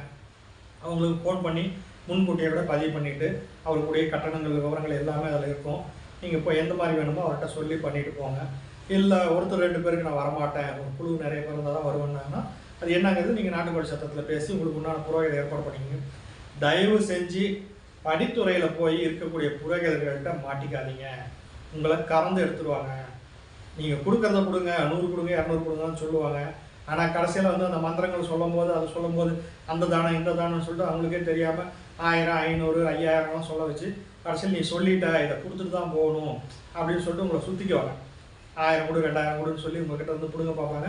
அவங்கக்கிட்ட தயவு செஞ்சு மாட்டிக்காதீங்க. ஒன்று புரோகிதர்கள் வேணும்னா நாட்டுப்புற சட்டத்திலேயே சொல்லி ஏற்பாடு பண்ணிட்டு போங்க. உங்களுக்கு சரியான ஒரு நியாயமான கட்டணத்தில் அவங்க பண்ணி கொடுப்பாங்க. சரிங்களா? அப்படி இல்லைனா நான் நம்பரை ஸ்க்ரீனில் கொடுக்குறேன், அதை பண்ணிக்கோங்க. இப்போ இந்த புரோகிதம் பண்ணுறதா இருந்தால் தான் இந்த வேலை. புரோகிதம்லாம் நான் பண்ணல, இந்த திதி தர்ப்பணம் கொடுக்கலாம் அப்படின்னா அடுத்தது நான் சொல்கிறேன், அதை கேட்டுக்கோங்க. இப்போ தசாஸ்வமேத் காட் போயாச்சு, படித்துறையில் குளிச்சாச்சு. ஒருவேளை அக்கறையில் போய் குளிக்கணும்னு ஆர்வம் இருந்ததா, தண்ணி வந்து குறைவாக தான் போகும். முடிஞ்ச அளவுக்கு இப்போ ஏப்ரல் மே வரைக்கும் தண்ணி குறைவாக தான் போகும்.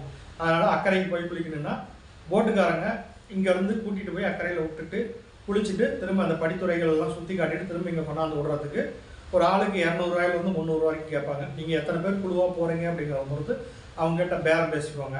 ஒரு சிலர் தமிழ் ஓரளவுக்கு கொஞ்சம் கொஞ்சம் பேசுகிற போட்டுக்காரங்க இருப்பாங்க. நீங்கள் தமிழில் தெரிஞ்சாலே தமிழ் ஓரளவுக்கு பேசுகிறாங்க. அந்த படித்துறைகளில் புரோகிதர்கள் இருந்து படித்த போட்டுக்காரங்கள் வந்து வியாபாரிகள் இருந்து எல்லாமே ஓரளவுக்கு தமிழ் 1-2 வார்த்தை பேசுகிறாங்க. அதனால் அந்த இடத்துக்கு போயிட்டீங்கன்னா நீங்கள் தமிழ் மட்டும் பேசினாவே போதும், உங்களுக்கு பெருசாக சிரமம் இருக்காது. அதனால் அந்த போட்டுக்காரங்கிட்ட மட்டும் கரெக்டாக ரேட்டு பேசிக்கிட்டு நீங்கள் அக்கறைக்கு போய் குளிச்சுட்டு வந்தீங்கன்னாலும் சரி, இல்லை இங்கேயே படித்துறையிலே குளிச்சிங்கனாலும் சரி. தசாஸ்வமேத் காட் படித்துறையில் குளிக்கிறது தான் ரொம்பவும் விசேஷம், புண்ணியமும் கூட. அது தவிர இன்னும் மற்ற படித்துறைகள்லாம் இருக்குது. கேதாரேஸ்வரர் காட் இருக்குது, அங்கே தான் நம்ம குமாரசாமி மடம் இருக்குது. அந்த பக்கம் போயிட்டு போனீங்கன்னாலும் சரி, அந்த அனுமான் காட் ஹரிச்சந்திர காட் போயிட்டிங்கன்னா நம்ம தமிழர்கள் இருக்கக்கூடிய பகுதி, அங்கேயும் கூட உங்களுக்கு தங்குறதுக்கு வாய்ப்பு இருக்கும். ஆனால் அதெல்லாம் பார்த்தீங்கன்னா உங்களுக்கு கோயிலுக்கு வரதுக்கு போகிறது கொஞ்சம் தூரம். ஒவ்வொரு தடவையும் ஒரு ஆளுக்கு நீங்கள் 50, 100 ஆட்டோவை கொடுத்து வரணும். அதனால் இந்த இடம் வந்து உங்களுக்கு சௌகரியம், நடந்து எல்லாமே சுற்றிட்டு வந்துடலாம். அதனால தான் இந்த நந்தி சர்க்கிள் நாட்டுக்கோட்டை சத்திரம் சொன்னேன். சரிங்களா? இப்போ போட்டில் போயிட்டீங்க, வந்துட்டீங்க, எல்லாம் முடிஞ்சது. இப்போ கோயிலுக்கு எப்படி போகிறது? நீங்கள் அதுலேயே அந்த தசாஸ்வமேத் காட்டிலேருந்து திரும்ப வந்த வழியிலேயே வாங்க. கொஞ்சம் தூரம் நடந்து வந்துகிட்டு இருந்தீங்கன்னா வலது கை பக்கத்தில் ஒரு கோயில் ஒன்று இருக்கும். அதுக்கு அடுத்தது சின்னதாக ஒரு ஆர்ச் இருக்கும். அந்த ஆர்ச் வாசல்லே பார்த்தீங்கன்னா போலீஸ்காரங்களாம் துப்பாக்கியோடு உட்காந்துட்டு இருப்பாங்க. அங்கே வந்து சங்கராச்சாரியாரனுடைய படம் உருவம் சிலை இருக்கும் மேலே. இப்போ அந்த சங்கராச்சாரியார் சிலையை நீங்கள் பார்த்துருப்பீங்க. இப்படி ஒரு வேளை உங்களுக்கு தெரியல அப்படின்னாலும் நிறைய அங்கே போலீஸ்காரங்க இருப்பாங்க. அவங்கக்கிட்ட வந்து காசி விஸ்வநாதர் டெம்பிள் அப்படின்னாவே அவங்க வழிகாட்டுவாங்க. காசி விஸ்வநாதர் டெம்பிளுக்கு அந்த வழியாக தான் போகணும். ஆனால் இந்த வழியாக போகிறது இப்போ நான் சொன்ன வழி உங்களுக்கு நீங்கள் ஒரே தடத்துல போய் காசி விஸ்வநாதர், விசாலாட்சி, அன்னபூர்ணி இவங்க 3 பேரையும் பார்த்துட்டு வரதுக்கு 3 பேரில் 4 பேர் துண்டி விநாயகரையும் பார்த்துட்டு வரதுக்கு சரியான பாதை அப்படிங்கிறனால இதை பற்றி நான் சொல்கிறேன். அதில் கூர்ந்து கவனிச்சிங்கன்னா உங்களுக்கு அந்த சங்கராச்சாரியார் சிலை இருக்கக்கூடிய ஆர்ச் நீங்கள் பார்க்க முடியும். ஓகேங்களா? அந்த சங்கராச்சாரியார் ஆர்ச் இருக்கக்கூடிய அது பார்த்தா சின்னதாக சந்து மாதிரி தான் இருக்கும். அந்த சந்துக்கிட்டே அந்த ஆர்ச்சு கீழே வந்து போலீஸ்காரங்களாம் சேர் போட்டு உட்காந்துட்டு இருப்பாங்க. இல்லை மிஷின் கண்ணோட பாதுகாப்போடு இருப்பாங்க.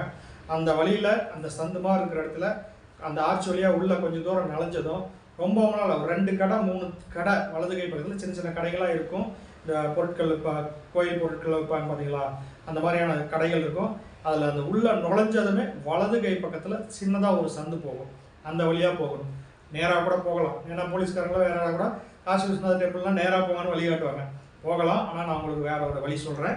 இது ரொம்ப வந்து உங்களுக்கு சௌகரியமான ஒரு தடம். ஏன்னா இதில் போகும்போது உங்களுக்கு இன்னும் நிறைய இடம் பார்க்கறதுக்கான வழிவகைகளை சொல்கிறேன். இப்போ நீங்கள் அந்த சங்கராச்சாரியார் ஆர்ச் இருக்கிற இடத்துல உள்ளே போந்து வலது பக்கத்தில் உள்ளே போனதுமே கொஞ்சம் தூரத்துலேயே சும்மா ஜஸ்ட் ஒரு நான் 10 ஸ்டெப் 20 ஸ்டெப் வச்சதுமே வலது கை பக்கத்தில் சின்ன சந்து போகும். அந்த சந்து வழியாக போங்க. அங்கே குறுக்கு சந்துகள்லாம் நிறையா வரும். எங்கேயும் திரும்பாதீங்க, நேராக போயிட்டே இருங்க. போகும்போது வந்து நீங்கள் கேட்டுக்கிட்டே போகலாம். காசி விசாலாட்சி டெம்பிள் அல்லது காசி விசாலாட்சி மந்திர் அப்படின்ட்டு கேட்டுக்கிட்டு போங்க. கேட்கவும் தேவையில்லை. எங்கே போனாலும் சரி நீங்கள் இடது கை பக்க திருப்பத்தில் மட்டும் திருப்புங்க. எங்கேயும் வந்து வலது கை பக்க திருப்பத்தில் திரும்பாதீங்க. போக போக சின்ன சின்னதாக அங்கங்கே கொஞ்சம் கொஞ்சம் ஒரு லைட்டான பெண்டு தான் வரும். ரொம்ப பெருசாக வீதி திரும்புகிற மாதிரி இருக்காது. ஒரு இடத்துக்கு போவீங்க, லாஸ்ட் எண்டு லெஃப்ட்டு கொஞ்சம் பெண்ட் ஆகும். திரும்ப அதில் கட்டாயம் போனீங்கன்னா திரும்ப லெஃப்ட்டு பெண்ட் ஆகும். அந்த மாதிரி போகும்போது கடைசியில் லெஃப்ட்டு கட்டாயம் உள்ளே போயிட்டு இருக்கும்போது திரும்ப கொஞ்சம் அதில் கொஞ்சம் தூரம் போனதுமே வலது கை பக்கத்தில் ஒரு சந்தில் அதே மாதிரி போலீஸ்காரங்க உட்காந்துட்டு இருப்பாங்க. அவங்கக்கிட்ட நீங்கள் விசாலாட்சி டெம்பிள் அப்படின்னு கேட்டிங்கன்னா இதில் போங்கன்னு வழிகாட்டுவாங்க. அதெல்லாம் வலது கை பக்கத்தில் மறுபடியும் ஃபஸ்ட்டு உள்ளே எங்கே பார்த்தோம் சங்கராச்சாரிய டெம்பிள் கிட்ட அந்த சங்கராச்சாரியார் ஆர்ச்சி கிட்ட உள்ளே வந்து வலது கை பக்கம் திருப்பணும். உள்ளே வந்து கொஞ்சம் கொஞ்சம் தூரம் இடது கை பக்கமாக திருப்பி வந்ததுமே அங்கே வலது கை பக்கம் திரும்பணும். வலது கை பக்கம் திரும்பி போனீங்கன்னா நேராக விசாலாட்சி அம்மன் கோயிலுக்கு வாசலுக்கே உங்களை கொண்டு போய் விடும். சரிங்களா? அதுவும் சந்தா திருப்பி தான் போகணும். நீங்கள் வேறு எங்கேயும் திரும்பாதீங்க. அங்கே போய் ஒரு 2 இடத்துல மட்டும் அல்லது ஒரு இடத்துல தான் லெஃப்ட் பெண்ட் ஆகும். லெஃப்ட் பெண்ட் ஆனீங்கன்னா உங்களுக்கு விசாலாட்சி அம்மன் கோயில் வாசல்லையே கொண்டு போய் விட்டுரும். அப்புறம் உள்ளே போய் அதுவும் ஒரு சக்தி பீடம். அங்கே போய் அம்மன் விசாலாட்சியை மனசார உருகி வேண்டி உங்களுக்கு என்ன தேவையோ வழிபாடு பண்ணுங்கள். அந்த அம்மா கேட்டதெல்லாம் வரம் கொடுக்கக்கூடிய அம்மா, ரொம்ப சக்தி வாய்ந்த அம்மா. விசாலாட்சியை வேண்டிட்டு அங்கே வந்து அந்த முன்னாடி ஒரு விக்கிரகமாட்டு வச்சுருப்பாங்க. அதுக்கும் பின்னாடி தான் பழமையான விசாலாட்சி இருக்குதுன்னு சொல்லுவாங்க. அதையும் நல்லா தெளிவாக பார்த்துட்டு கோயில் சுற்றி வந்துட்டு அதுக்குள்ளே சின்ன கோயிலுமா இருக்கும். அதுக்குள்ளெலாம் போங்க. அங்கேயும் ஒரு மூலையில் சின்னதாக சிவலிங்கம் ஒன்று வச்சுருப்பாங்க. அதுக்கு நீங்களே தண்ணீர் அபிஷேகம்லாம் பண்ணுற மாதிரி ஏற்பாடு பண்ணி வச்சுருப்பாங்க. அதையும் பண்ணிவிட்டு வெளியே வந்தீங்கன்னா அந்த விசாலாட்சி அம்மன் கோயிலை விட்டு வெளியே வந்துட்டீங்க.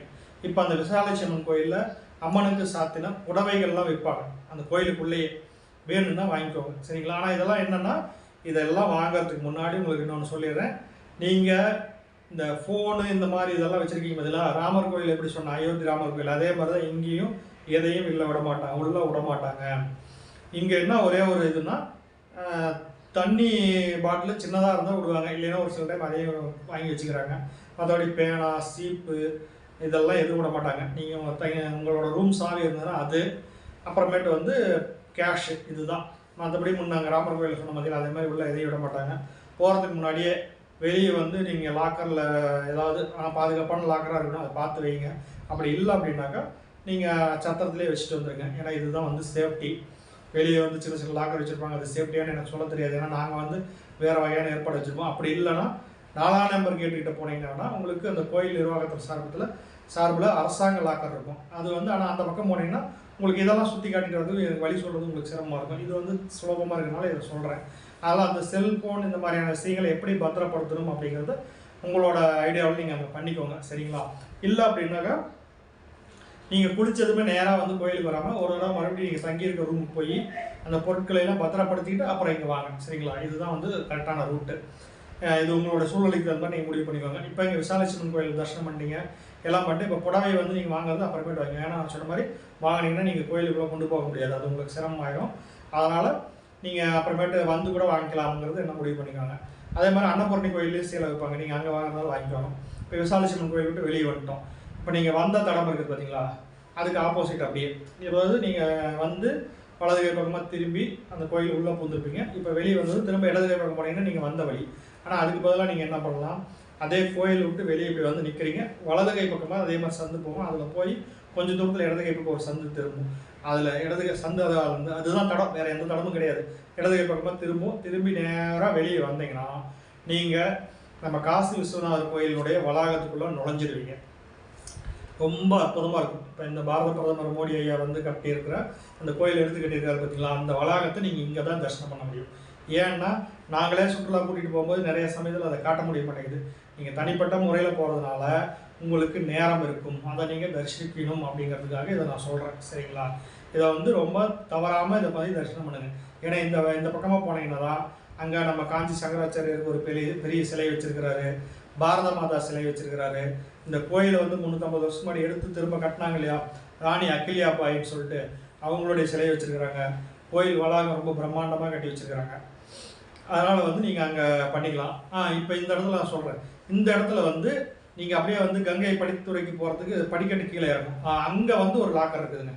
ஓகே, நீங்கள் வந்து இந்த இடத்துல வந்து ஒரு லாக்கரில் வந்து வைக்கலாம். ஆனால் என்னென்னா அந்த லாக்கரில் வைக்கிறது ரொம்ப சின்ன லாக்கர் தான் அப்படிங்கிறதுனால குறைஞ்ச ஆட்கள் தான் வைக்க முடியுதுனால ரொம்ப நேரம் கியூ நிற்க வைக்கிறாங்க. அதாவது என்னென்னா ஏற்கனவே கோயிலுக்கு போனவங்க வச்சுட்டு போயிருக்காங்க இல்லையா, அவங்க வந்து அந்த பொருளை வாங்கிக்கிட்ட பிற்பாடு அந்த காலியாகிற டோக்கனை தான் அடுத்தது இருக்கிறவங்களுக்கு கொடுக்குறாங்க. அது வரைக்கும் நம்ம கியூவில் நின்றுட்டே இருக்க வேண்டியதாக இருக்குது. அது ஒரு பிரச்சனையாக இருக்குது. ஒருவேளை நீங்கள் அது சௌகரியமாக இருந்தால் அதில் கூட வைங்க. அங்கே லாஸ்ட்டாக கீழே நம்ம கங்கை கரைக்கு போகிற இடத்துக்கிட்ட போய் போலீஸ்காரங்கிட்டே லாக்கர்னு கேட்டால் சொல்லுவாங்க. நம்ம கவர்மெண்ட்டோட லாக்கர் தான், எந்த ஒரு பைசாவும் கிடையாது. ஒரு பைசா கூட நீங்கள் கொடுக்க தேவையில்லை. உங்களுடைய பேக் லக்கேஜ், அந்த லக்கேஜுக்குள்ளேயே உங்கள் ஃபோனு எல்லாம் போட்டு சீட்டெல்லாம் கொடுக்க மாட்டாங்க, டோக்கன் பில்லை தான் கொடுப்பாங்க. அந்த நம்பருக்கு நான் டோக்கன் நீங்கள் பத்திரம் வச்சுட்டிங்கன்னா அந்த பேக்குள்ளேயே உங்கள் செல்ஃபோனை சைலண்டில் போட்டு வைக்க சொல்லுவாங்க. சைலண்டில் போட்டு பேக்லேயே போட்டு நீங்கள் எத்தனை பேக்கோ அத்தனை பேக்கையெல்லாம் ஏதாவது சின்னதாக ஒரு கையிலோ துணியோ இருந்தால் ஒட்டுக்காக போட்டு கட்டி நீங்கள் கொடுத்துருங்க. இப்போ அந்த லாக்கரில் பொருளை வச்சுட்டு கங்கை படித்துறைக்கு போய் தரிசனம் பார்க்கறனால பாருங்கள், அந்த கங்கை படித்துறைக்கு பக்கத்து படித்துறையாக தான் வந்து மணிகர்ணிகா காட். இப்போ நீங்கள் வந்து அப்படியே வந்து அந்த வளாகத்தில் இருந்தே வந்து பக்கத்துலேயே வந்து போகலாம். போய் அந்த மணிகர்ணிகா காட் தரிசனம் பண்ணுறதுனால பண்ணுங்கள். ஆனால் மணிகர்ணிகா காட் தரிசனம் வந்து இரவில் பண்ணுறது வந்து சிறப்புன்னு சொல்லுவாங்க. ஏன்னா இரவில் வந்து 12 மணிக்கு மேலே போனீங்கன்னா அங்கே நீங்கள் அகோரிகளை பார்க்க முடியும். ரெண்டாவது அந்த 12 மணிக்கு தான் வந்து சிவபெருமானே வந்து அந்த மணிகர்ணிகா காட்டுக்கு வராரு அப்படிங்கிறது ஐதீகமாக சொல்கிறாங்க. அதனால் மணிகர்ணிகா காட் தரிசனங்கிறது பெரும்பாலும் இரவு தான் போவாங்க. அது உங்களுக்கு எப்படி சௌகரியங்கிறத வச்சு நீங்கள் பார்த்துக்கோங்க, சரிங்களா? ஆனால் அந்த வளாகத்துலேருந்து பக்கத்தில் அந்த மணிகர்ணிகா காட் பார்க்கலாம். இப்போ நான் இதெல்லாம் எதுக்கு சொன்னேன்னா, இந்த வழியாக வந்தீங்கன்னா தான் நீங்கள் இதெல்லாம் பார்க்குறதுக்கு உங்களுக்கு வசதியாக இருக்கும் அப்படிங்கிறதுனால தான் இந்த வழித்தடத்தை நான் சொல்லிட்டு இருந்தேன், அந்த சந்தா வர வழித்தடம். இப்போ அந்த மணிகர்ணிகா காட்டையும் பார்த்துட்டு திரும்ப இந்த வளாகத்துக்கே வந்து அப்படியே படியேறி நேராக போனீங்கன்னா இதுதான் காசி விஸ்வநாதனுடைய மெயின் கேட், 1ஆம் நம்பர் கேட். அதில் இந்த தர்ஷனம் போகிறதுக்கு க்யூ தனியாக நின்றுட்டுருப்பாங்க. அங்கே ஒரு செக்கிங் நடக்கும். மொத்தம் 2 கட்ட செக்கிங் நடக்கும். ஃபஸ்ட்டு ஒரு செக்கிங்லேயே வந்து இருக்கிறதெல்லாம் பிடிங்கிடுவாங்க. அதனால் நீங்கள் எல்லாமே பேக்கில் வச்சுட்டு போயிட்டீங்கன்னாக்கா நீங்கள் செக் பண்ணிட்டு உள்ளே போயிடலாம். உள்ளே போய் மறுபடியும் அங்கே கோயில் தரிசனத்துக்கு போகிற ஒரு க்யூ இருக்கும். அங்கேயே ஒரு தடவை க்யூ நின்று அங்கேயே லாஸ்ட் டைம் வந்து உள்ளே போகிறதுக்கு முன்னாடி திரும்ப ஒரு ப்ராப்பர் செக்கிங் பண்ணுவாங்க. அந்த செக்கிங்லாம் முடிச்சுட்டு நேராக வந்து நீங்கள் கோயிலுக்குள்ளேயே போய் அதான் எல்லாமே க்யூ தான். இப்போல்லாம் ரொம்ப லேட்டாகுது. ஃபஸ்ட்டெல்லாம் போகும்போது ஃப்ரீயாக இருந்தது. இப்போ வர பார்த்தீங்கன்னா 2 மணி நேரம் 3 மணி நேரம் க்யூ நிற்கிற மாதிரி இருக்குது. உட்காரத்துக்குலாம் இடம் கிடையாது, நின்னே தான் இருக்கணும். நின்று மெதுவாக போய் தரிசனம் பண்ணிட்டு வரலாம். இதுலேயும் பார்த்தீங்கன்னா நீங்கள் ஒரு வேளை அந்த சிவபெருமானை உங்கள் கையால் தொட்டு கொண்டு தரிசனம் பண்ணணுன்னு விரும்புனீங்கன்னா விடிய கால தரிசனம் வந்தீங்கன்னா தான் உங்களுக்கு சிறப்பாக இருக்கும். விடிய காலம் ஒரு 2-3 மணிக்கெலாம் கிளம்பி கோயிலுக்கு வந்தீங்கன்னாக்கா அந்த 4 to 5 வந்து நீங்களே வந்து உள்ளே போய் கோயிலில் வந்து சாமியை வந்து உங்கள் கையால் அபிஷேகம் பண்ணிவிட்டு தொட்டு கும்பிட்றதுக்கு வெளியே பண்ணுவாங்க. அது எப்படிங்கிறது நீங்கள் சந்தர்ப்ப சூழ்நிலை பொறுத்து முடிவு பண்ணிக்கோங்க. இப்போ நான் சராசரியான ஒரு வழிமுறையை சொல்கிறேன். மெதுவாக போயிட்டு இப்போ தரிசனம் பண்ணிவிட்டு அப்படியே வந்து வெளியே வந்தீங்கன்னாக்கா நீங்கள் கோயில் வெளியெல்லாம் வர வேண்டியதில்லை. அதே காம்பவுண்டுக்குள்ளேயே அந்த கோபுரம்லாம் தெரியும். அதாவது உள்வளாகம். ஃபஸ்ட்டு ஒரு காம்பவுண்டு, அதுக்கப்புறம் 2வது காம்பவுண்டு, இது 3வது காம்பவுண்டு. இந்த 3வது காம்பவுண்டு தான் மூலஸ்தானம், அந்த கோயில் இருக்கிற காம்பவுண்டு. அந்த கோயில்லையே வந்து இப்போ அந்த நீங்கள் எந்த வழியாக போய் விஸ்வநாதர் க்யூவில் போய் தரிசனம் பண்ணிங்களோ அதுக்கு நேர் பேக் சைடில் 3ஆம் நம்பர் கேட் இருக்கும். நீங்கள் 1ஆம் நம்பர் கேட் போனீங்களே உள்ள, அதுக்கு நேர் பேக் சைடில் 3ஆம் நம்பர் கேட்டு. 3ஆம் நம்பர் கேட்டு வெளியே போகணும். வெளியே போனீங்கன்னாக்கா நீங்கள் போலீஸ்காரங்க ஏதோ ஒரு சிலர் கேட்டால் அன்னபூர்ணி டெம்பிள் அப்படின்னு சொன்னீங்கன்னா போதும். அந்த காசி விஸ்வநாதர் கோயிலுக்கு இடது புறத்துலேயே வந்து ஒரு சிவப்பு கலரில் ஒரு பார்க்குறதுக்கு அப்பார்ட்மெண்ட் மாதிரியான ஒரு கட்டடம் தெரியும். அது உள்ள நடுவில் கோபுரம் தெரியும். அதுதான் அன்னபூரணி கோயில். இப்போ அந்த 3ஆம் நம்பர் கேட் வழி, அதாவது நேர் பின்னாடி, நம்ம 1ஆம் நம்பர் கேட்டுக்கு நேர் பின்னாடி நம்ம காசி விஸ்வநாதனுடைய கோபுரம் அந்த கோயிலாக இருக்குது பார்த்தீங்களா, அது நேர் பின்புறம் உள்ள வாசல் வழியாக வெளியே போனீங்கன்னா பிரசாதம்லாம் வைக்கும். இப்போ இந்த இடத்துலையும் ஒரு ஞாபகம் வச்சுக்கோங்க, காசி விஸ்வநாதனுடைய பிரசாதம் வந்து பால்கோவா. அந்த பால்கோவா வந்து வெள்ளை கலர் டெப்பில் இருக்கும். மஞ்சள் கலர் ஆரஞ்சு கலரில் இருக்கிறது வந்து உள்ள லட்டு மாதிரி வச்சுருப்பாங்க. அது வந்து நமக்கு சரி வராது. பால்கோவா தான் மெயினான பிரசாதம், காசி விஸ்வநாதரோட பிரசாதம்.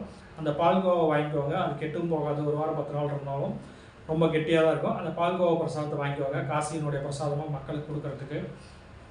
இப்போ நீங்கள் அந்த வழியாக வெளியே வந்தீங்கன்னா போலீஸ்காரங்க கேட்டாலும் சொல்லுவாங்க அந்த டெம்பிள் போகிறதுக்கு அதுதான் வழி, வேறு வழி இல்லை. அதில் வந்து அந்த கேட் வழியாக வெளியே வந்து இடத்துக்கு போகிற திரும்பினீங்கன்னா இந்த 3ஆம் நம்பர் கேட்டுக்கு சாமி தரிசனத்துக்கு வரதுக்குலாம் ஏகப்பட்ட க்யூ நிற்பாங்க. அவங்கள கொஞ்சம் விலைக்கு விட்டு நீங்கள் வெளியே போய் அந்த கேட் வழியாக நீங்கள் அந்த வெளியே போனதுமே, அந்த வாசல் வழியாக வெளியே போனதுமே எதிரிலேயே திரும்ப அன்னபூர்ணியோடைய வாசல் இருக்கும். சும்மா சின்ன சந்தாக தான் இருக்குது, எல்லாமே ரொம்ப பெரிய இடமும் இல்லை. அங்கேயே வந்து அன்னபூர்ணி கோயிலுக்கு போகக்கூடிய வாசல் இருக்கும். அது வழியாக உள்ளே போங்க. அன்னபூர்ணி கோயில் வந்து உள்ளே போயிட்டு அன்னபூர்ணி தரிசனம் பண்ணுங்கள்.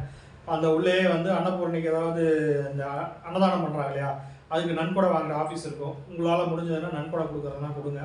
கொடுத்துட்டு அன்னபூர்ணி கோயில் உள்ளே வந்துட்டு தரிசனம் பண்ணிட்டு அங்கே முக்கியமாக அரிசி வாங்கிக்குவாங்க. அரிசி கேட்டு வாங்குங்க. அரிசி கொடுப்பாங்க. அந்த அரிசி வாங்கி பத்திரமா வந்து கட்டி வச்சுக்கோங்க. வீட்டில் வந்து உங்கள் அரிசி மூட்டையில் போட்டு வைங்க. அதை பண்ணிங்கன்னாக்கா உங்களுடைய வீட்டில் என்றைக்கும் உங்கள் குடும்பத்தில் உணவு பஞ்சமே வராது அப்படின்னு சொல்கிறாங்க ஐதீகம். அந்த அரிசி உங்கள் மூட்டையில் போட்டு வைங்க. அப்புறம் அதே மாதிரி அங்கே அன்னபூர்ணி சிலைகள்லாம் வைப்பாங்க. அந்த கோயிலுக்கு வெளியில் அன்னபூர்ணி சிலையை வாங்கிட்டு வந்து உங்கள் வீட்டில் வந்து தட்டு மாதிரி இருக்கிற இடத்துல அரிசியை குளிச்சு வச்சு அது மேலே வந்து உங்கள் பூஜை ரூமில் வந்து அந்த அன்னபூர்ணி சிலையை வச்சு தினமும் வழிபட்டுட்டு வாங்க. உங்கள் வீட்டில் என்றைக்குமே வந்து உணவு பஞ்சமே வராது அப்படிங்கிறது ஐதீகமாக சொல்கிறாங்க. இப்போ இந்த அன்னபூர்ணியெல்லாம் தரிசனம் பண்ணிவிட்டு அந்த கோயிலுக்குள்ள சின்ன வேறு கோயிலாக இருக்கும், அதெல்லாம் பார்த்துட்டு அங்கேயே வந்து அன்னதானத்துக்கு டோக்கன் கொடுப்பாங்க. இல்லை அப்படின்னாலும் டோக்கன்லாம் தேவையில்லை, அது ஒரு ஃபார்மாலிட்டி தான். அந்த அன்னபூரணி சிலை எப்படி பார்த்த மாதிரி இருக்கும், அதுக்கு நேர் பின்னாடி ஒரு சின்ன சந்து வாசல் வரும். அந்த சந்து வாசல் வழியாக வெளியே வந்து வலது கை பக்கம் திரும்ப இடது கை பக்கம் திரும்பணும். சின்ன ஒரு 4 ஸ்டெப்பு தான் வைக்கணும், ரொம்ப பெரிய ஸ்டெப்ஸ் எல்லாம் தேவையில்லை. அந்த சந்து வழியாக வெளியே வந்து 4 ஸ்டெப் வச்சு இடது கை ஒரு 4 ஸ்டெப் வச்சிங்கன்னாவே அன்னபூர்ணா சத்திரம் இருக்குது, அன்னச்சத்திரம். ஓகேங்களா? அருமையாக இருக்கும் சாப்பாடு. நம்ம தமிழ்நாட்டு சாப்பாடு அப்படியே இருக்கும். வடை பாயாசத்தோட சாப்பாடு. வடை கிடையாது, பாயாசம் அல்லது இனிப்பு ஏதோ ஒன்று கொடுப்பாங்க. சாம்பார், மோர், ரசம் இந்த மாதிரி சாப்பாடு கொடுப்பாங்க. ஒருவேளை நீங்கள் வந்து வெளியே சாப்பிட்றதுக்கு பதில் இங்கே சாப்பாடு கோயில் தரிசனம் பண்ணால் கூட சாப்பாடுக்கு போகணும் அப்படின்னாக்கா 2வது தடவை உங்களுக்கு வழி தெரிஞ்சுன்னா இன்னொரு வேலைக்கு நீங்கள் அங்கேயே கூட வந்து சாப்பிட்டு போயிடலாம், ஒன்றும் பிரச்சனை கிடையாது. அங்கே சாப்பிட்டுட்டு அப்படியே வந்து திரும்ப நீங்கள் கோயிலுக்கு எந்த வாசல் வழியாக உள்ள நுழைஞ்சிங்களோ அந்த இடத்துல க்யூவில் நின்றுட்டு பார்த்தீங்களா, அங்கே சாப்பிட்டு திரும்ப அதே இடத்துக்கு வந்துடுங்க. அதே வழியாக சந்து வெளியே வரும். அந்த வழியாக வெளியே வந்தீங்கன்னா அந்த க்யூ நின்றுருப்பாங்க. அந்த க்யூ நிற்கிற இடத்துக்கே ஒட்டி கொஞ்சம் தூரம் நடந்து வந்தீங்கன்னா ஒரு இடத்துல சின்னதாக நம்ம வீதிகளில் திருப்பிள்ளையாரெலாம் வச்சுருப்பாங்க பார்த்தீங்களா, ஒரு கடை வாசல் அந்த மாதிரி. அந்த இடத்துல தான் துண்டி விநாயகர் இருப்பார். ரொம்ப ஒடுக்கமாக தான் இருப்பார். சும்மா தெளிவாக சிறுவான ஒரு சின்ன இடத்துல தான் வந்து விநாயகர் வச்சுருப்பாங்க. அதுதான் துண்டி விநாயகர். அவரே தரிசனம் பண்ணிவிட்டு அவருக்கு சேர்ந்த மாதிரியே வலது கை பக்கம் ஒரு ரோடு போகும். அந்த சந்து சின்ன சந்து தான், ரோடெல்லாம் சொல்ல முடியாது, காசியில் எல்லாமே சந்து தான். அந்த சந்து வழியாகவும் நீங்கள் வெளியே போகலாம். இல்லை அப்படின்னாலும் இடது கை பக்கம் ஒரு தடம் இருக்கும். அது வழியாக வந்தீங்கன்னாக்கா நீங்கள் வந்து நேராக அதே இடத்துல எங்கேயும் திரும்பாமல் வெளியே வந்தீங்கன்னாக்கா நம்ம முதல்ல உள்ள நுழைஞ்ச பார்த்தீங்களா அந்த சங்கராச்சாரியார் இடம், அந்த இடத்துக்கு வந்து சேர்ந்துருவீங்க. ஆனால் நீங்கள் அந்த சங்கராச்சாரியர் வெளியே நுழைஞ்சு நேராக இப்படி உள்ளே வந்தீங்கனாலும் இங்கே வந்து இந்த அன்னபூர்ணி கோயில் இதுக்கெல்லாம் வரலாம். ஆனால் என்னென்னா நீங்கள் மறுபடியும் அந்த பக்கம் போக முடியாது. விசாலாட்சி கோயிலுக்கோ அல்லது இந்த படித்துறை இதுக்கெல்லாம் நீங்கள் போய் பார்க்க முடியாது. நான் சொன்ன வழி பிரகாரம் வந்தீங்கன்னா தான் நீங்கள் விசாலாட்சியும் தரிசனம் பண்ணிவிட்டு போய் கங்கை படித்துறையோ அந்த காசி விஸ்வநாதர் வளாகம், மணிக்கர்ணிகா காட்டு இதெல்லாம் வந்து சுலபமாக தரிசித்து இங்கே சாமி தரிசனம் பண்ணிவிட்டு அன்னபூர்ணி தரிசனம் பண்ணிட்டு வெளியே போகிறதுக்கு இது ஒரு லைனாக இருக்குதுன்னு வச்சுக்கோங்களேன். அதுக்காக நான் இதை சொன்னேன். இது வந்து உங்களுக்கு இதுதான் கரெக்டான பாதை. மறுபடியும் வெளியே வந்துட்டிங்களா வந்துட்டு இப்போ நீங்கள் சத்திரத்துக்கு போய் ஓய்வு விடுங்க. ஓய்வு எடுத்துட்டு அப்புறமேட்டு நீங்கள் மாலை நேரத்தில் உங்களுக்கு நேரம் இருக்குது அப்படின்னாக்கா நீங்கள் காலபைரவர் கோயிலுக்கு போகணும் அப்படின்னாக்கா திரும்ப இதே போல் இந்த நந்தி சர்க்கிள் கிட்ட வாங்க. நந்தி சர்க்கிள் கிட்ட வந்து அந்த நந்தி பார்த்த மாதிரி இருக்கார் பார்த்தீங்களா, அந்த வழியாகவே நேராக உள்ளே போங்க. உள்ளே போனீங்கன்னா 4ஆம் நம்பர் கேட்டுக்கிட்ட இப்போ நீங்கள் போகலாம். இந்த 4ஆம் நம்பர் கேட்டுக்கிட்ட போனதும் இடது கை பக்கமாக ஒரு பாதை போகும். பெரிய ரோடாக தான் இருக்கும், வண்டியெல்லாம் போயிட்டு வந்துட்டு தான் இருக்கும். அது வழியாக கொஞ்சம் தூரம் போனீங்கன்னாவே அங்கே நிறைய ஆட்டோக்கள் நிற்கும். அந்த ஆட்டோக்கள்கிட்ட காலபைரவர் கோயிலுக்கு போகணும் அப்படின்னு கேட்டிங்கனாக்கா உங்களுக்கு ஒரு ஆளுக்கு எவ்வளோன்னு சொல்லுவாங்க, போயிட்டு வரலாம். அல்லது அப்போ வேண்டாம் அப்படின்னாக்கா, ஏன்னா ஒரு கூட்டம் அப்போ அதிகமாக இருக்கும். அதனால் வந்து இப்போ வேண்டாம் அப்படின்னா நீங்கள் என்ன பண்ணுங்கள், சத்திரத்தில் ஓய்வு எடுத்துகிட்டு அன்றைக்கி சாயங்காலம் பூராமே வந்து என்ன பண்ணுங்கள், ஷாப்பிங் பண்ணுறது இதெல்லாம் பண்ணிக்கோங்க. அப்புறம் சாயங்காலம் 6 மணிக்கு போய் கங்கா ஆரத்தி பாருங்கள். சரிங்களா? கங்கா ஆரத்தியெல்லாம் பார்த்துட்டு நீங்கள் அறைக்கு வந்து தூங்கும்போது 8 மணி ஆயிரும், 8-9 மணி ஆயிரும். இப்போ நீங்கள் தங்கியிருக்க இடத்துக்கு வந்து நல்லா ஓய்வு எடுங்க.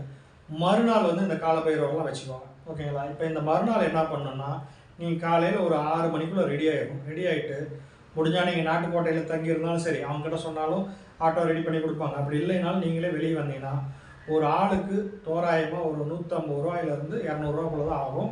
5 பேருக்கு ஒரு 800 ரூபாயிலேருந்து 1000 ரூபாய்க்குள்ள ஒரு ஒட்டுமொத்தமாக ஒரு ஆட்டோவை பேசிக்கிட்டிங்கன்னா என்னென்ன கோயில் நான் சொல்கிறேன் லிஸ்ட்டு நீங்கள் தெளிவாக ஒரு பேப்பரில் எழுதி வச்சுக்கோங்க. நான் நிறுத்தி நிதானமாக இப்போ சொல்கிறேன். இதை வந்து இந்த நான் சொல்லக்கூடிய கோயில்களை ஒட்டுமொத்த பேக்கேஜ் சிஸ்டமாக ஆட்டோக்காரர்கிட்ட பேசிக்கோங்க. அதிகபட்சமாக உங்களுக்கு ஒரு ஆட்டோவுக்கு 1000 ரூபா தான் கேட்பாங்க. 1000 ரூபாங்கிறது அதிகம். ஆனால் 150 ரூபா ஒரு ஆளுக்கு கணக்கு வச்சு பேசலாம். ஒரு ஆளுக்கு 150 ரூபா கணக்கு வச்சுன்னா 750 ரூபா ஒரு ஆட்டோவுக்கு, அது கம்மி வரமாட்டாங்க. அதனால் வந்து இப்படி பேசிக்கோங்க. என்னென்ன கோயில்னு நான் சொல்கிறத தெளிவாக இப்போ பேப்பரில் எழுதி வச்சுக்கோங்க. நாளைக்கு அங்கே ஊருக்கு போகும்போது அதை கொண்டு போங்க, அப்போ தான் உங்களுக்கு சௌகரியமாக இருக்கும். கோயில்களை வந்து அவங்கக்கிட்ட சொல்லி ஒட்டுமொத்த பேக்கேஜ் பேசிக்கோங்க. கோயில்கள் ஒவ்வொன்றா பேர் சொல்கிறேன், வரிசையாக நோட் பண்ணிக்கோங்க. ஃபஸ்ட்டு சங்கடமோர்ச்சன் ஹனுமன் டெம்பிள். ரெண்டாவது மானஸ் மந்திர், துளசி மானஸ் டெம்பிள். அதே தான் மானஸ் மந்திர் தான், துளசி மானஸ் டெம்பிள். ரெண்டாவது துர்கா டெம்பிள். மூணாவது சோழி மாதா டெம்பிள். சரிங்களா? அப்புறம் மணி மந்திர். சரிங்களா? அதுக்கப்புறம் நியூ காசி விஸ்வநாத் டெம்பிள். அப்புறம் காலபைரவ் டெம்பிள். ஓகேங்களா? இது வந்து ஒரு தோராயமாக ஒரே ஒட்டுமொத்த பேக்கேஜே பேசிக்கலாம். இப்போ இந்த ஒவ்வொரு கோயிலுக்கும் நான் சிறப்பு சொல்லட்டுங்களா? சங்கடமோர்ச்சன் ஹனுமன் டெம்பிள் அப்படின்னா வெற்றியை தரக்கூடிய விநாயகர், நம்முடைய சங்கடங்களை போக்கக்கூடிய ஆஞ்சநேயர். விநாயகர்கிட்ட வந்துச்சு ஃப்ளோவில். ஆஞ்சநேயர் சங்கடமோர்ச்சன் ஹனுமன். நம்ம வாழ்க்கையில் இருக்கக்கூடிய சங்கடங்களை தீர்த்து வெற்றியை தரக்கூடிய ஹனுமன். இந்த கோயில்.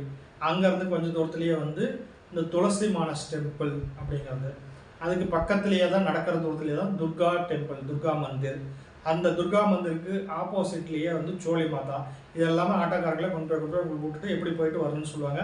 நீங்கள் ஆட்டோ ஏறும் போதே ஆட்டோக்காரரையும் ஆட்டோ நம்பரையும் ஃபோட்டோ பிடிச்சி வச்சுக்கோங்க. அப்போ தான் நீங்கள் வந்து எந்த ஆட்டோன்னு தெரியாமல் இருந்தால் கூட நீங்கள் வந்து தடுமாறாமல் அவரை வந்து பிடிச்சிக்கலாம். ரெண்டாவது, நீங்கள் வெளியே வந்தீங்கன்னாவே அவரே உங்களை கூப்பிட்டுருவார், உங்களை அடையாளம் வச்சு. அதே மாதிரி எக்காரணத்தை கொண்டும் ஆட்டோக்காரங்களுக்கு முன்னாடியே பணத்தை கொடுத்துடாதீங்க.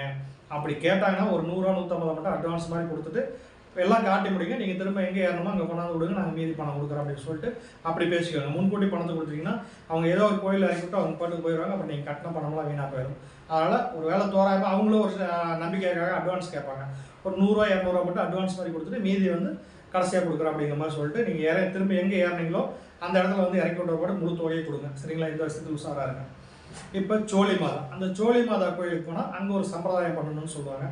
அங்கே ரவிக்க துணியும் இந்த சோழிகள் அப்படின்னு சொல்லக்கூடிய அந்த பல்லவரை அப்படின்னு சொல்லுவாங்க, அதையும் வச்சு அங்கே கொண்டு போய் கோயிலில் கொடுத்தோம்னா அவர் வந்து சில அந்த பூசாரி தமிழ், ஹிந்தி, தெலுங்கு எல்லாமே பேசுவார். தமிழ் அப்படின்னு சொன்னீங்கன்னா அவர் அந்த கோயிலில் சம்பிரதாயத்துக்கு என்ன பண்ணணுமோ அந்த வார்த்தைகளை சொல்லுவார். அதை நீங்கள் மனசார வேண்டிக்கிட்டு அந்த சோழியை அங்கே வச்சுட்டிங்கன்னா ஒரே ஒரு சோழியை கொடுப்பாரு. அந்த சோழியை வாங்கிட்டு வந்து உங்கள் வீட்டு பூஜை ரூம்லேயோ உங்கள் பீரோலையோ வச்சுக்கோங்க. இப்போ அதையும் பார்த்துட்டு வந்தீங்கன்னா அங்கேருந்து கொஞ்சம் தூரத்துலேயே மணி மந்திர் அப்படின்னு சொல்லிட்டு ஒரு கோயில். இந்த மணி மந்திர் தரிசனம் பண்ணிவிட்டு அங்கேருந்து ஆட்டோ எடுத்தாங்கனாக்கா நேராக வந்து நியூ விஸ்வநாத டெம்பிள் கூப்பிட்டு போவாங்க. அந்த நியூ விஸ்வநாத டெம்பிளுங்கிறது ஹிந்து பனாரஸ் பல்கலைக்கழகத்துக்குள்ளார இருக்கிறது, பிர்லா மந்திர்னு சொல்லுவாங்க. அதை போய் பார்த்துட்டு கடைசியாக 12 மணிக்குள்ளார 1 மணிக்குள்ளார நீங்கள் வந்து 1 மணிக்கு வந்து காலபைரவர் கோயில் சாத்துவாங்க. அதனால் முதல்ல இந்த கோயிலெல்லாம் பார்த்துட்டு நீங்கள் காலபைரவர் கோயில் கடைசியாக போயிருங்க. போனீங்கன்னாக்கா கடைசியாக காலபைரவர் கோயில் பார்த்துட்டு அங்கே கொஞ்சம் கூட்டம் இருக்கும், அதை பார்த்துட்டு வரதுக்கு தான் கொஞ்சம் லேட் ஆகும். அதை பார்த்துட்டு இப்போ இந்த காலபைரவர் கோயிலில் முக்கியமாக நீங்கள் என்ன பண்ணணும், காலபைரவர் கோயிலில் போனதும் இந்த காசிக்கு வந்ததுக்கு முதல்ல நன்றி தெரிவிச்சுக்கோங்க. காசிக்குள்ளே நுழையிறதுக்கு எங்களுக்கு அனுமதி கொடுத்ததுக்கு நன்றி அப்படின்னு திங்க் பண்ணிக்கோங்க. ரெண்டாவது, இந்த காசி யாத்திரையில் நான் முன்னையே போட்ட வீடியோக்களை கூட நிறையா சொல்லியிருக்கேன். காசிக்கு போகணும்னு முடிவு பண்ணிட்டீங்கன்னாவே காசிக்கு வர்றதுக்கு அனுமதி கேட்டு உங்கள் வீட்டுக்கு பக்கத்தில் இருக்கக்கூடிய காலபைரவர் கோயிலுக்கே போய், எல்லா சிவன் கோயிலையும் காலபைரவர் இருப்பார், அங்கே போய் ஒரு விளக்கேற்றி வழிபட்டுக்கோங்க. ஐயா, காசிக்கு நான் வரணும்னு விரும்புகிறேன், இந்த மாதிரி ஏற்பாடு நடந்துட்டுருக்கு, உங்களுடைய அனுகிரகத்தினால தான் அந்த எண்ணமே எனக்கு வந்திருக்குது, அதனால் நீங்கள் எனக்கு காசிக்கு வரதுக்கு அனுமதி கொடுங்கன்னு சொல்லி வேண்டிக்கிட்டீங்கன்னாவே உங்களுடைய காசி யாத்திரை எந்த ஒரு தடையும் இல்லாமல் தடங்கமும் இல்லாமல் நடக்கும். இப்போ அந்த காலபைரவர் கோயில் உள்ள போனதுமே காலபைரவர்கிட்ட மனசார வேண்டிக்குவாங்க. காசிக்கு வந்து உள்ளே வந்ததுக்கு அனுமதி கொடுத்ததுக்கு நன்றின்னு சொல்லி நன்றி தெரிவிச்சுட்டு அப்புறமேட்டு காசியிலேருந்து சில பொருட்களை நம்ம வாங்கிட்டு போகிறோம் இல்லையா, அந்த பொருட்களை இங்கேருந்து கொண்டு போகிறதுக்கு எங்களுக்கு அனுமதி கொடுங்க காலபைரவர்னு மனசார அவர்கிட்ட வேண்டிக்கிட்டு அந்த கோயில் கும்பிட்டு வரும்போது அந்த கோயிலை சுற்றி வந்து இந்த கயிறெல்லாம் இந்த மாதிரி கட்டுறதுக்கு இருப்பாங்க. இந்த பார்த்தீங்களா, பச்சை கலர் மஞ்சள் கலராக கலந்துருக்கு இல்லையா, அங்கே வந்து கருப்பு கயிறு தான் சிறப்பு. என்னுடைய ஜாதக ரீதியாக நான் கருப்பு கயிறு கட்டக்கூடாதுங்கிறதுனால நான் இந்த மாதிரி வண்ணங்கள் கலந்த கயிறு போட்டுருக்கிறேன். இப்போ நீங்கள் அந்த கருப்பு கயிறு மந்திரிச்சு அங்கேயே வைப்பாங்க. ஒரு கட்டுக்கு 25 கயிறு. இது நான் போட்டுருக்கிறது மொத்தமான கயிறு. இது ஒரு கயிறு 20 ரூபா. அங்கே சின்ன சின்ன கயிறாக இதே மாதிரியான மாடலே சின்னது இருக்கும், அது கொடுப்பாங்க. ஒரு கட்டு 100 ரூபான்னு சொல்லி வேறு பேசி வாங்கிக்குவாங்க, இஷ்டத்துக்கு அவங்க ரேட் சொல்லுவாங்க. அதே மாதிரி கையில் இந்த மாதிரி போட்டு விடுறதுக்கு அங்கே மந்திரிச்சு முதுகில் அடிப்பாங்க, 100 200 கேட்பாங்க. அது மாதிரி கொடுக்காதீங்க. நீங்கள் உள்ளே போகும்போது 20 50 கையில் நோட்டை காட்டி இதுதான் கொடுப்பேன் இஷ்டப்பட்டால் இது பண்ணுங்கன்னா அவங்க வந்து இந்த மாதிரி கயிறு ஒன்று கையில் போட்டுவிட்டு உங்களை புளிய வச்சு முதுகில் அடிப்பாங்க. கொஞ்சம் வலிக்கும், தாங்கிக்கோங்க, ஓகேங்களா. பெண்களுக்கு அவ்வளோ சீக்கிரம் இதாக அடிக்க மாட்டாங்க, ஆண்களுக்கு கொஞ்சம் பலமாக அடிப்பாங்க. அதெல்லாம் வந்து நம்மளுடைய உடம்புல இருக்கக்கூடிய துஷ்ட சக்திகள் விலகிறதுக்கும் துஷ்ட இதெல்லாம் போகிறதுக்காகவும் அது பண்ணுவாங்க. அதுக்கப்புறம் அது ஒரு திருஷ்டி பரிகாரம் மாதிரி அதை பண்ணிவிட்டு அதே பின்வாசல் வழியாக வெளியே வாங்க. வெளியே கடைகள்லேயும் இதே மாதிரி கயிறுகள் விற்பாங்க, எல்லாம் விற்பாங்க. நீங்கள் கயிறுகள் மற்றபடி அந்த காலபைரவனுடைய படங்கள் அந்த திருஷ்டி இது மாதிரிலாம் சொல்லுவாங்க, அது மாதிரிலாம் நிறையா விற்கும். இந்த கயிறு வந்து முக்கியமாக காலபைரவர் கோயிலில் வாங்கணும். அதை நிச்சயமாக வாங்கிக்கிட்டு நீங்கள் அறைக்கு வந்துடுங்க. அறைக்கு வந்துட்டிங்கனாக்கா நீங்கள் நாட்டுக்கோட்டை சத்திரத்தில் தங்கி இருந்தீங்கன்னாக்கா அங்கேயே வந்து உங்களுக்கு காசியினுடைய தீர்த்த செம்பு, காசியுடைய முக்கியமான பொருட்கள், உத்ராட்ச மாலைகள் எல்லாமே அங்கே சத்திரத்திலே விற்கிறாங்க. நல்லா தரமானதாக இருக்குது. நீங்கள் அங்கேயே வாங்கிக்கலாம். அங்கே வாங்கிக்கிட்டு ஊருக்கு வந்துடலாம். இப்போ ஊருக்கு வர்றதுக்கு எப்படின்னாக்கா உங்களுக்கு காசியிலேருந்து நேரடியாக இருக்கக்கூடிய ரயில்கள் அந்த நாட்களை நான் சொல்கிறேன். அதுக்கு தோதாக இருந்ததுன்னா அந்த ரயிலில் வாங்க. அப்படி இல்லைனாக்கா டிடியு அப்படிங்கக்கூடிய பக்கத்தில் ஒரு 20 கிலோமீட்டர் தூரத்தில் தீன் தயாள் உபாத்தியாயா ஸ்டேஷனில் இருந்து நிறைய வண்டிகள் இருக்குது. தினசரி வண்டி சங்கமித்ரா இருந்தால் நீங்கள் கண்டிப்பாக தேர்ட் ஏசி தான் போட்டாகணும். அது தவிர மற்ற வண்டிகளுடைய பட்டியலை இப்போ வாசிக்கிறேன், நல்லா தெளிவாக கேட்டுக்கோங்க.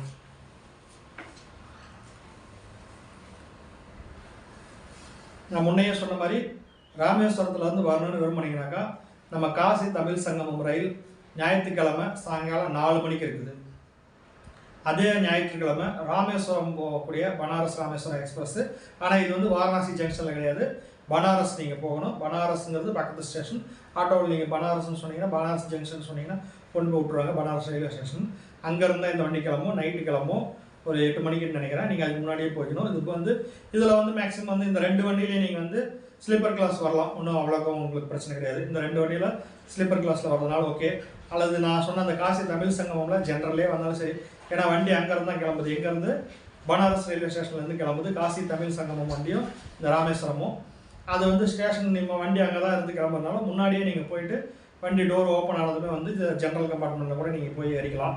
இதே காஸ்ட்டு தான் போகும்போது என்ன காஸ்ட்டு சொன்னால் அதே காஸ்ட்டு தான் வரும். இதில் வந்து பார்த்துக்கோங்க. மற்ற வண்டிகள் எல்லாம் பார்த்தீங்கன்னா உங்களுக்கு டிடியூவில் இருந்தால் இருக்கும்.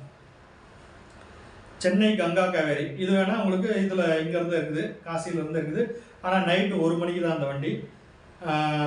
அங்கே வந்து என்னைக்குன்னா செவ்வாய்க்கிழமை நைட்டும், அதாவது செவ்வாய்க்கிழமை விடிகாலம், கணக்கு வந்து செவ்வாயின்னு போட்டிருக்குதுங்களா, விடிய காலம், அதாவது திங்கக்கிழமை நைட்டு, வியாழன்னு போட்டிருந்தா புதன்கிழமை நைட்டு, சரிங்களா. திங்கக்கிழமை நைட்டு 1 மணிக்கும் கணக்கு, செவ்வாய்க்கிழமை ரயில்வே கணக்குக்கு, நம்ம கணக்குக்கு திங்கக்கிழமை நைட்டு, அதே மாதிரி புதன்கிழமை நைட்டு, இந்த 2 நைட்டும் 1 மணிக்கு மேலே இருக்குது. டிடியூலேருந்து கயா சென்னை வண்டி ஞாயிற்றுக்கிழமை. எர்ணாகுளம் பாட்னா இது வந்து காசிலே கிடைக்கும் உங்களுக்கு. இது வந்து செவ்வாய்க்கிழமை நைட்டு 9 மணிக்கு. அதாவது முதல்ல சொன்னது வந்து திங்கக்கிழமை நைட்டு செவ்வாய் விடிகாலம். இது வந்து செவ்வாய்க்கிழமையே அன்னைக்கு நைட்டு 9 மணிக்கு எர்ணாகுளம் பாட்னா எக்ஸ்பிரஸ். இதுக்கு நம்ம வாரணாசி ஜங்ஷன்லேயே கிடைக்கும். அப்புறம் சங்கமித்ரா இது டிடியூவில் தான். பாகமதி எக்ஸ்பிரஸ் இது செவ்வாய்க்கிழமை, இது டிடியூவில் தான். எஸ்எம்விடி பாடலிபுத்ரா இது வெள்ளிக்கிழமை, இது டிடியூ தான். அப்புறம் எஸ்எம்விடி பாட்னா ஹம்சஃபர் இதுவும் வியாழக்கிழமை டிடியூவில் தான். இது எல்லாமே வந்து சிறப்பான முறையில் எனக்கு தெரிஞ்ச வகையில் எல்லாமே சொல்லிட்டேன். இது போக வேறு என்ன இருக்குதுங்கிறது தெரிஞ்சதுன்னா அடுத்த வீடியோவில் நான் போடுறேன். ஏதாவது சந்தேகங்கள் இருந்தாலும் வாட்ஸ்அப்பில் அனுப்புங்க, நான் உண்டான தகவல் சொல்கிறேன். இந்த வீடியோ வந்து ரொம்ப பயனுள்ள வீடியோ உங்களுக்கு இருக்கும். இது உங்களுடைய நண்பர்களுக்கும் நீங்கள் அனுப்பி வைங்க, ஷேர் பண்ணுங்கள். எல்லாருக்கும் உபயோகமாக இருக்கும். காசு போகணும்னு நினைக்கிறவங்களுக்கு, தெரியாதவங்களுக்கு இந்த வீடியோவை அனுப்பி வைங்க. இது தவிர கூடுதலாக என்ன பண்ணணும், சப்ஸ்கிரைப் பண்ணாதாங்க சப்ஸ்கிரைப் பண்ணி வச்சுக்கோங்க. இனிமேட்டு இது போன்ற பயனுள்ள வீடியோக்கள் நிறைய நான் போடலான்னு இருக்கிறேன். எல்லாரும் எங்களுக்கு ஆதரவு கொடுங்க. ஓம் நம சிவாய, சிவாய நம, ஜெய் சாய்ராம், ஜெய் ஸ்ரீராம்.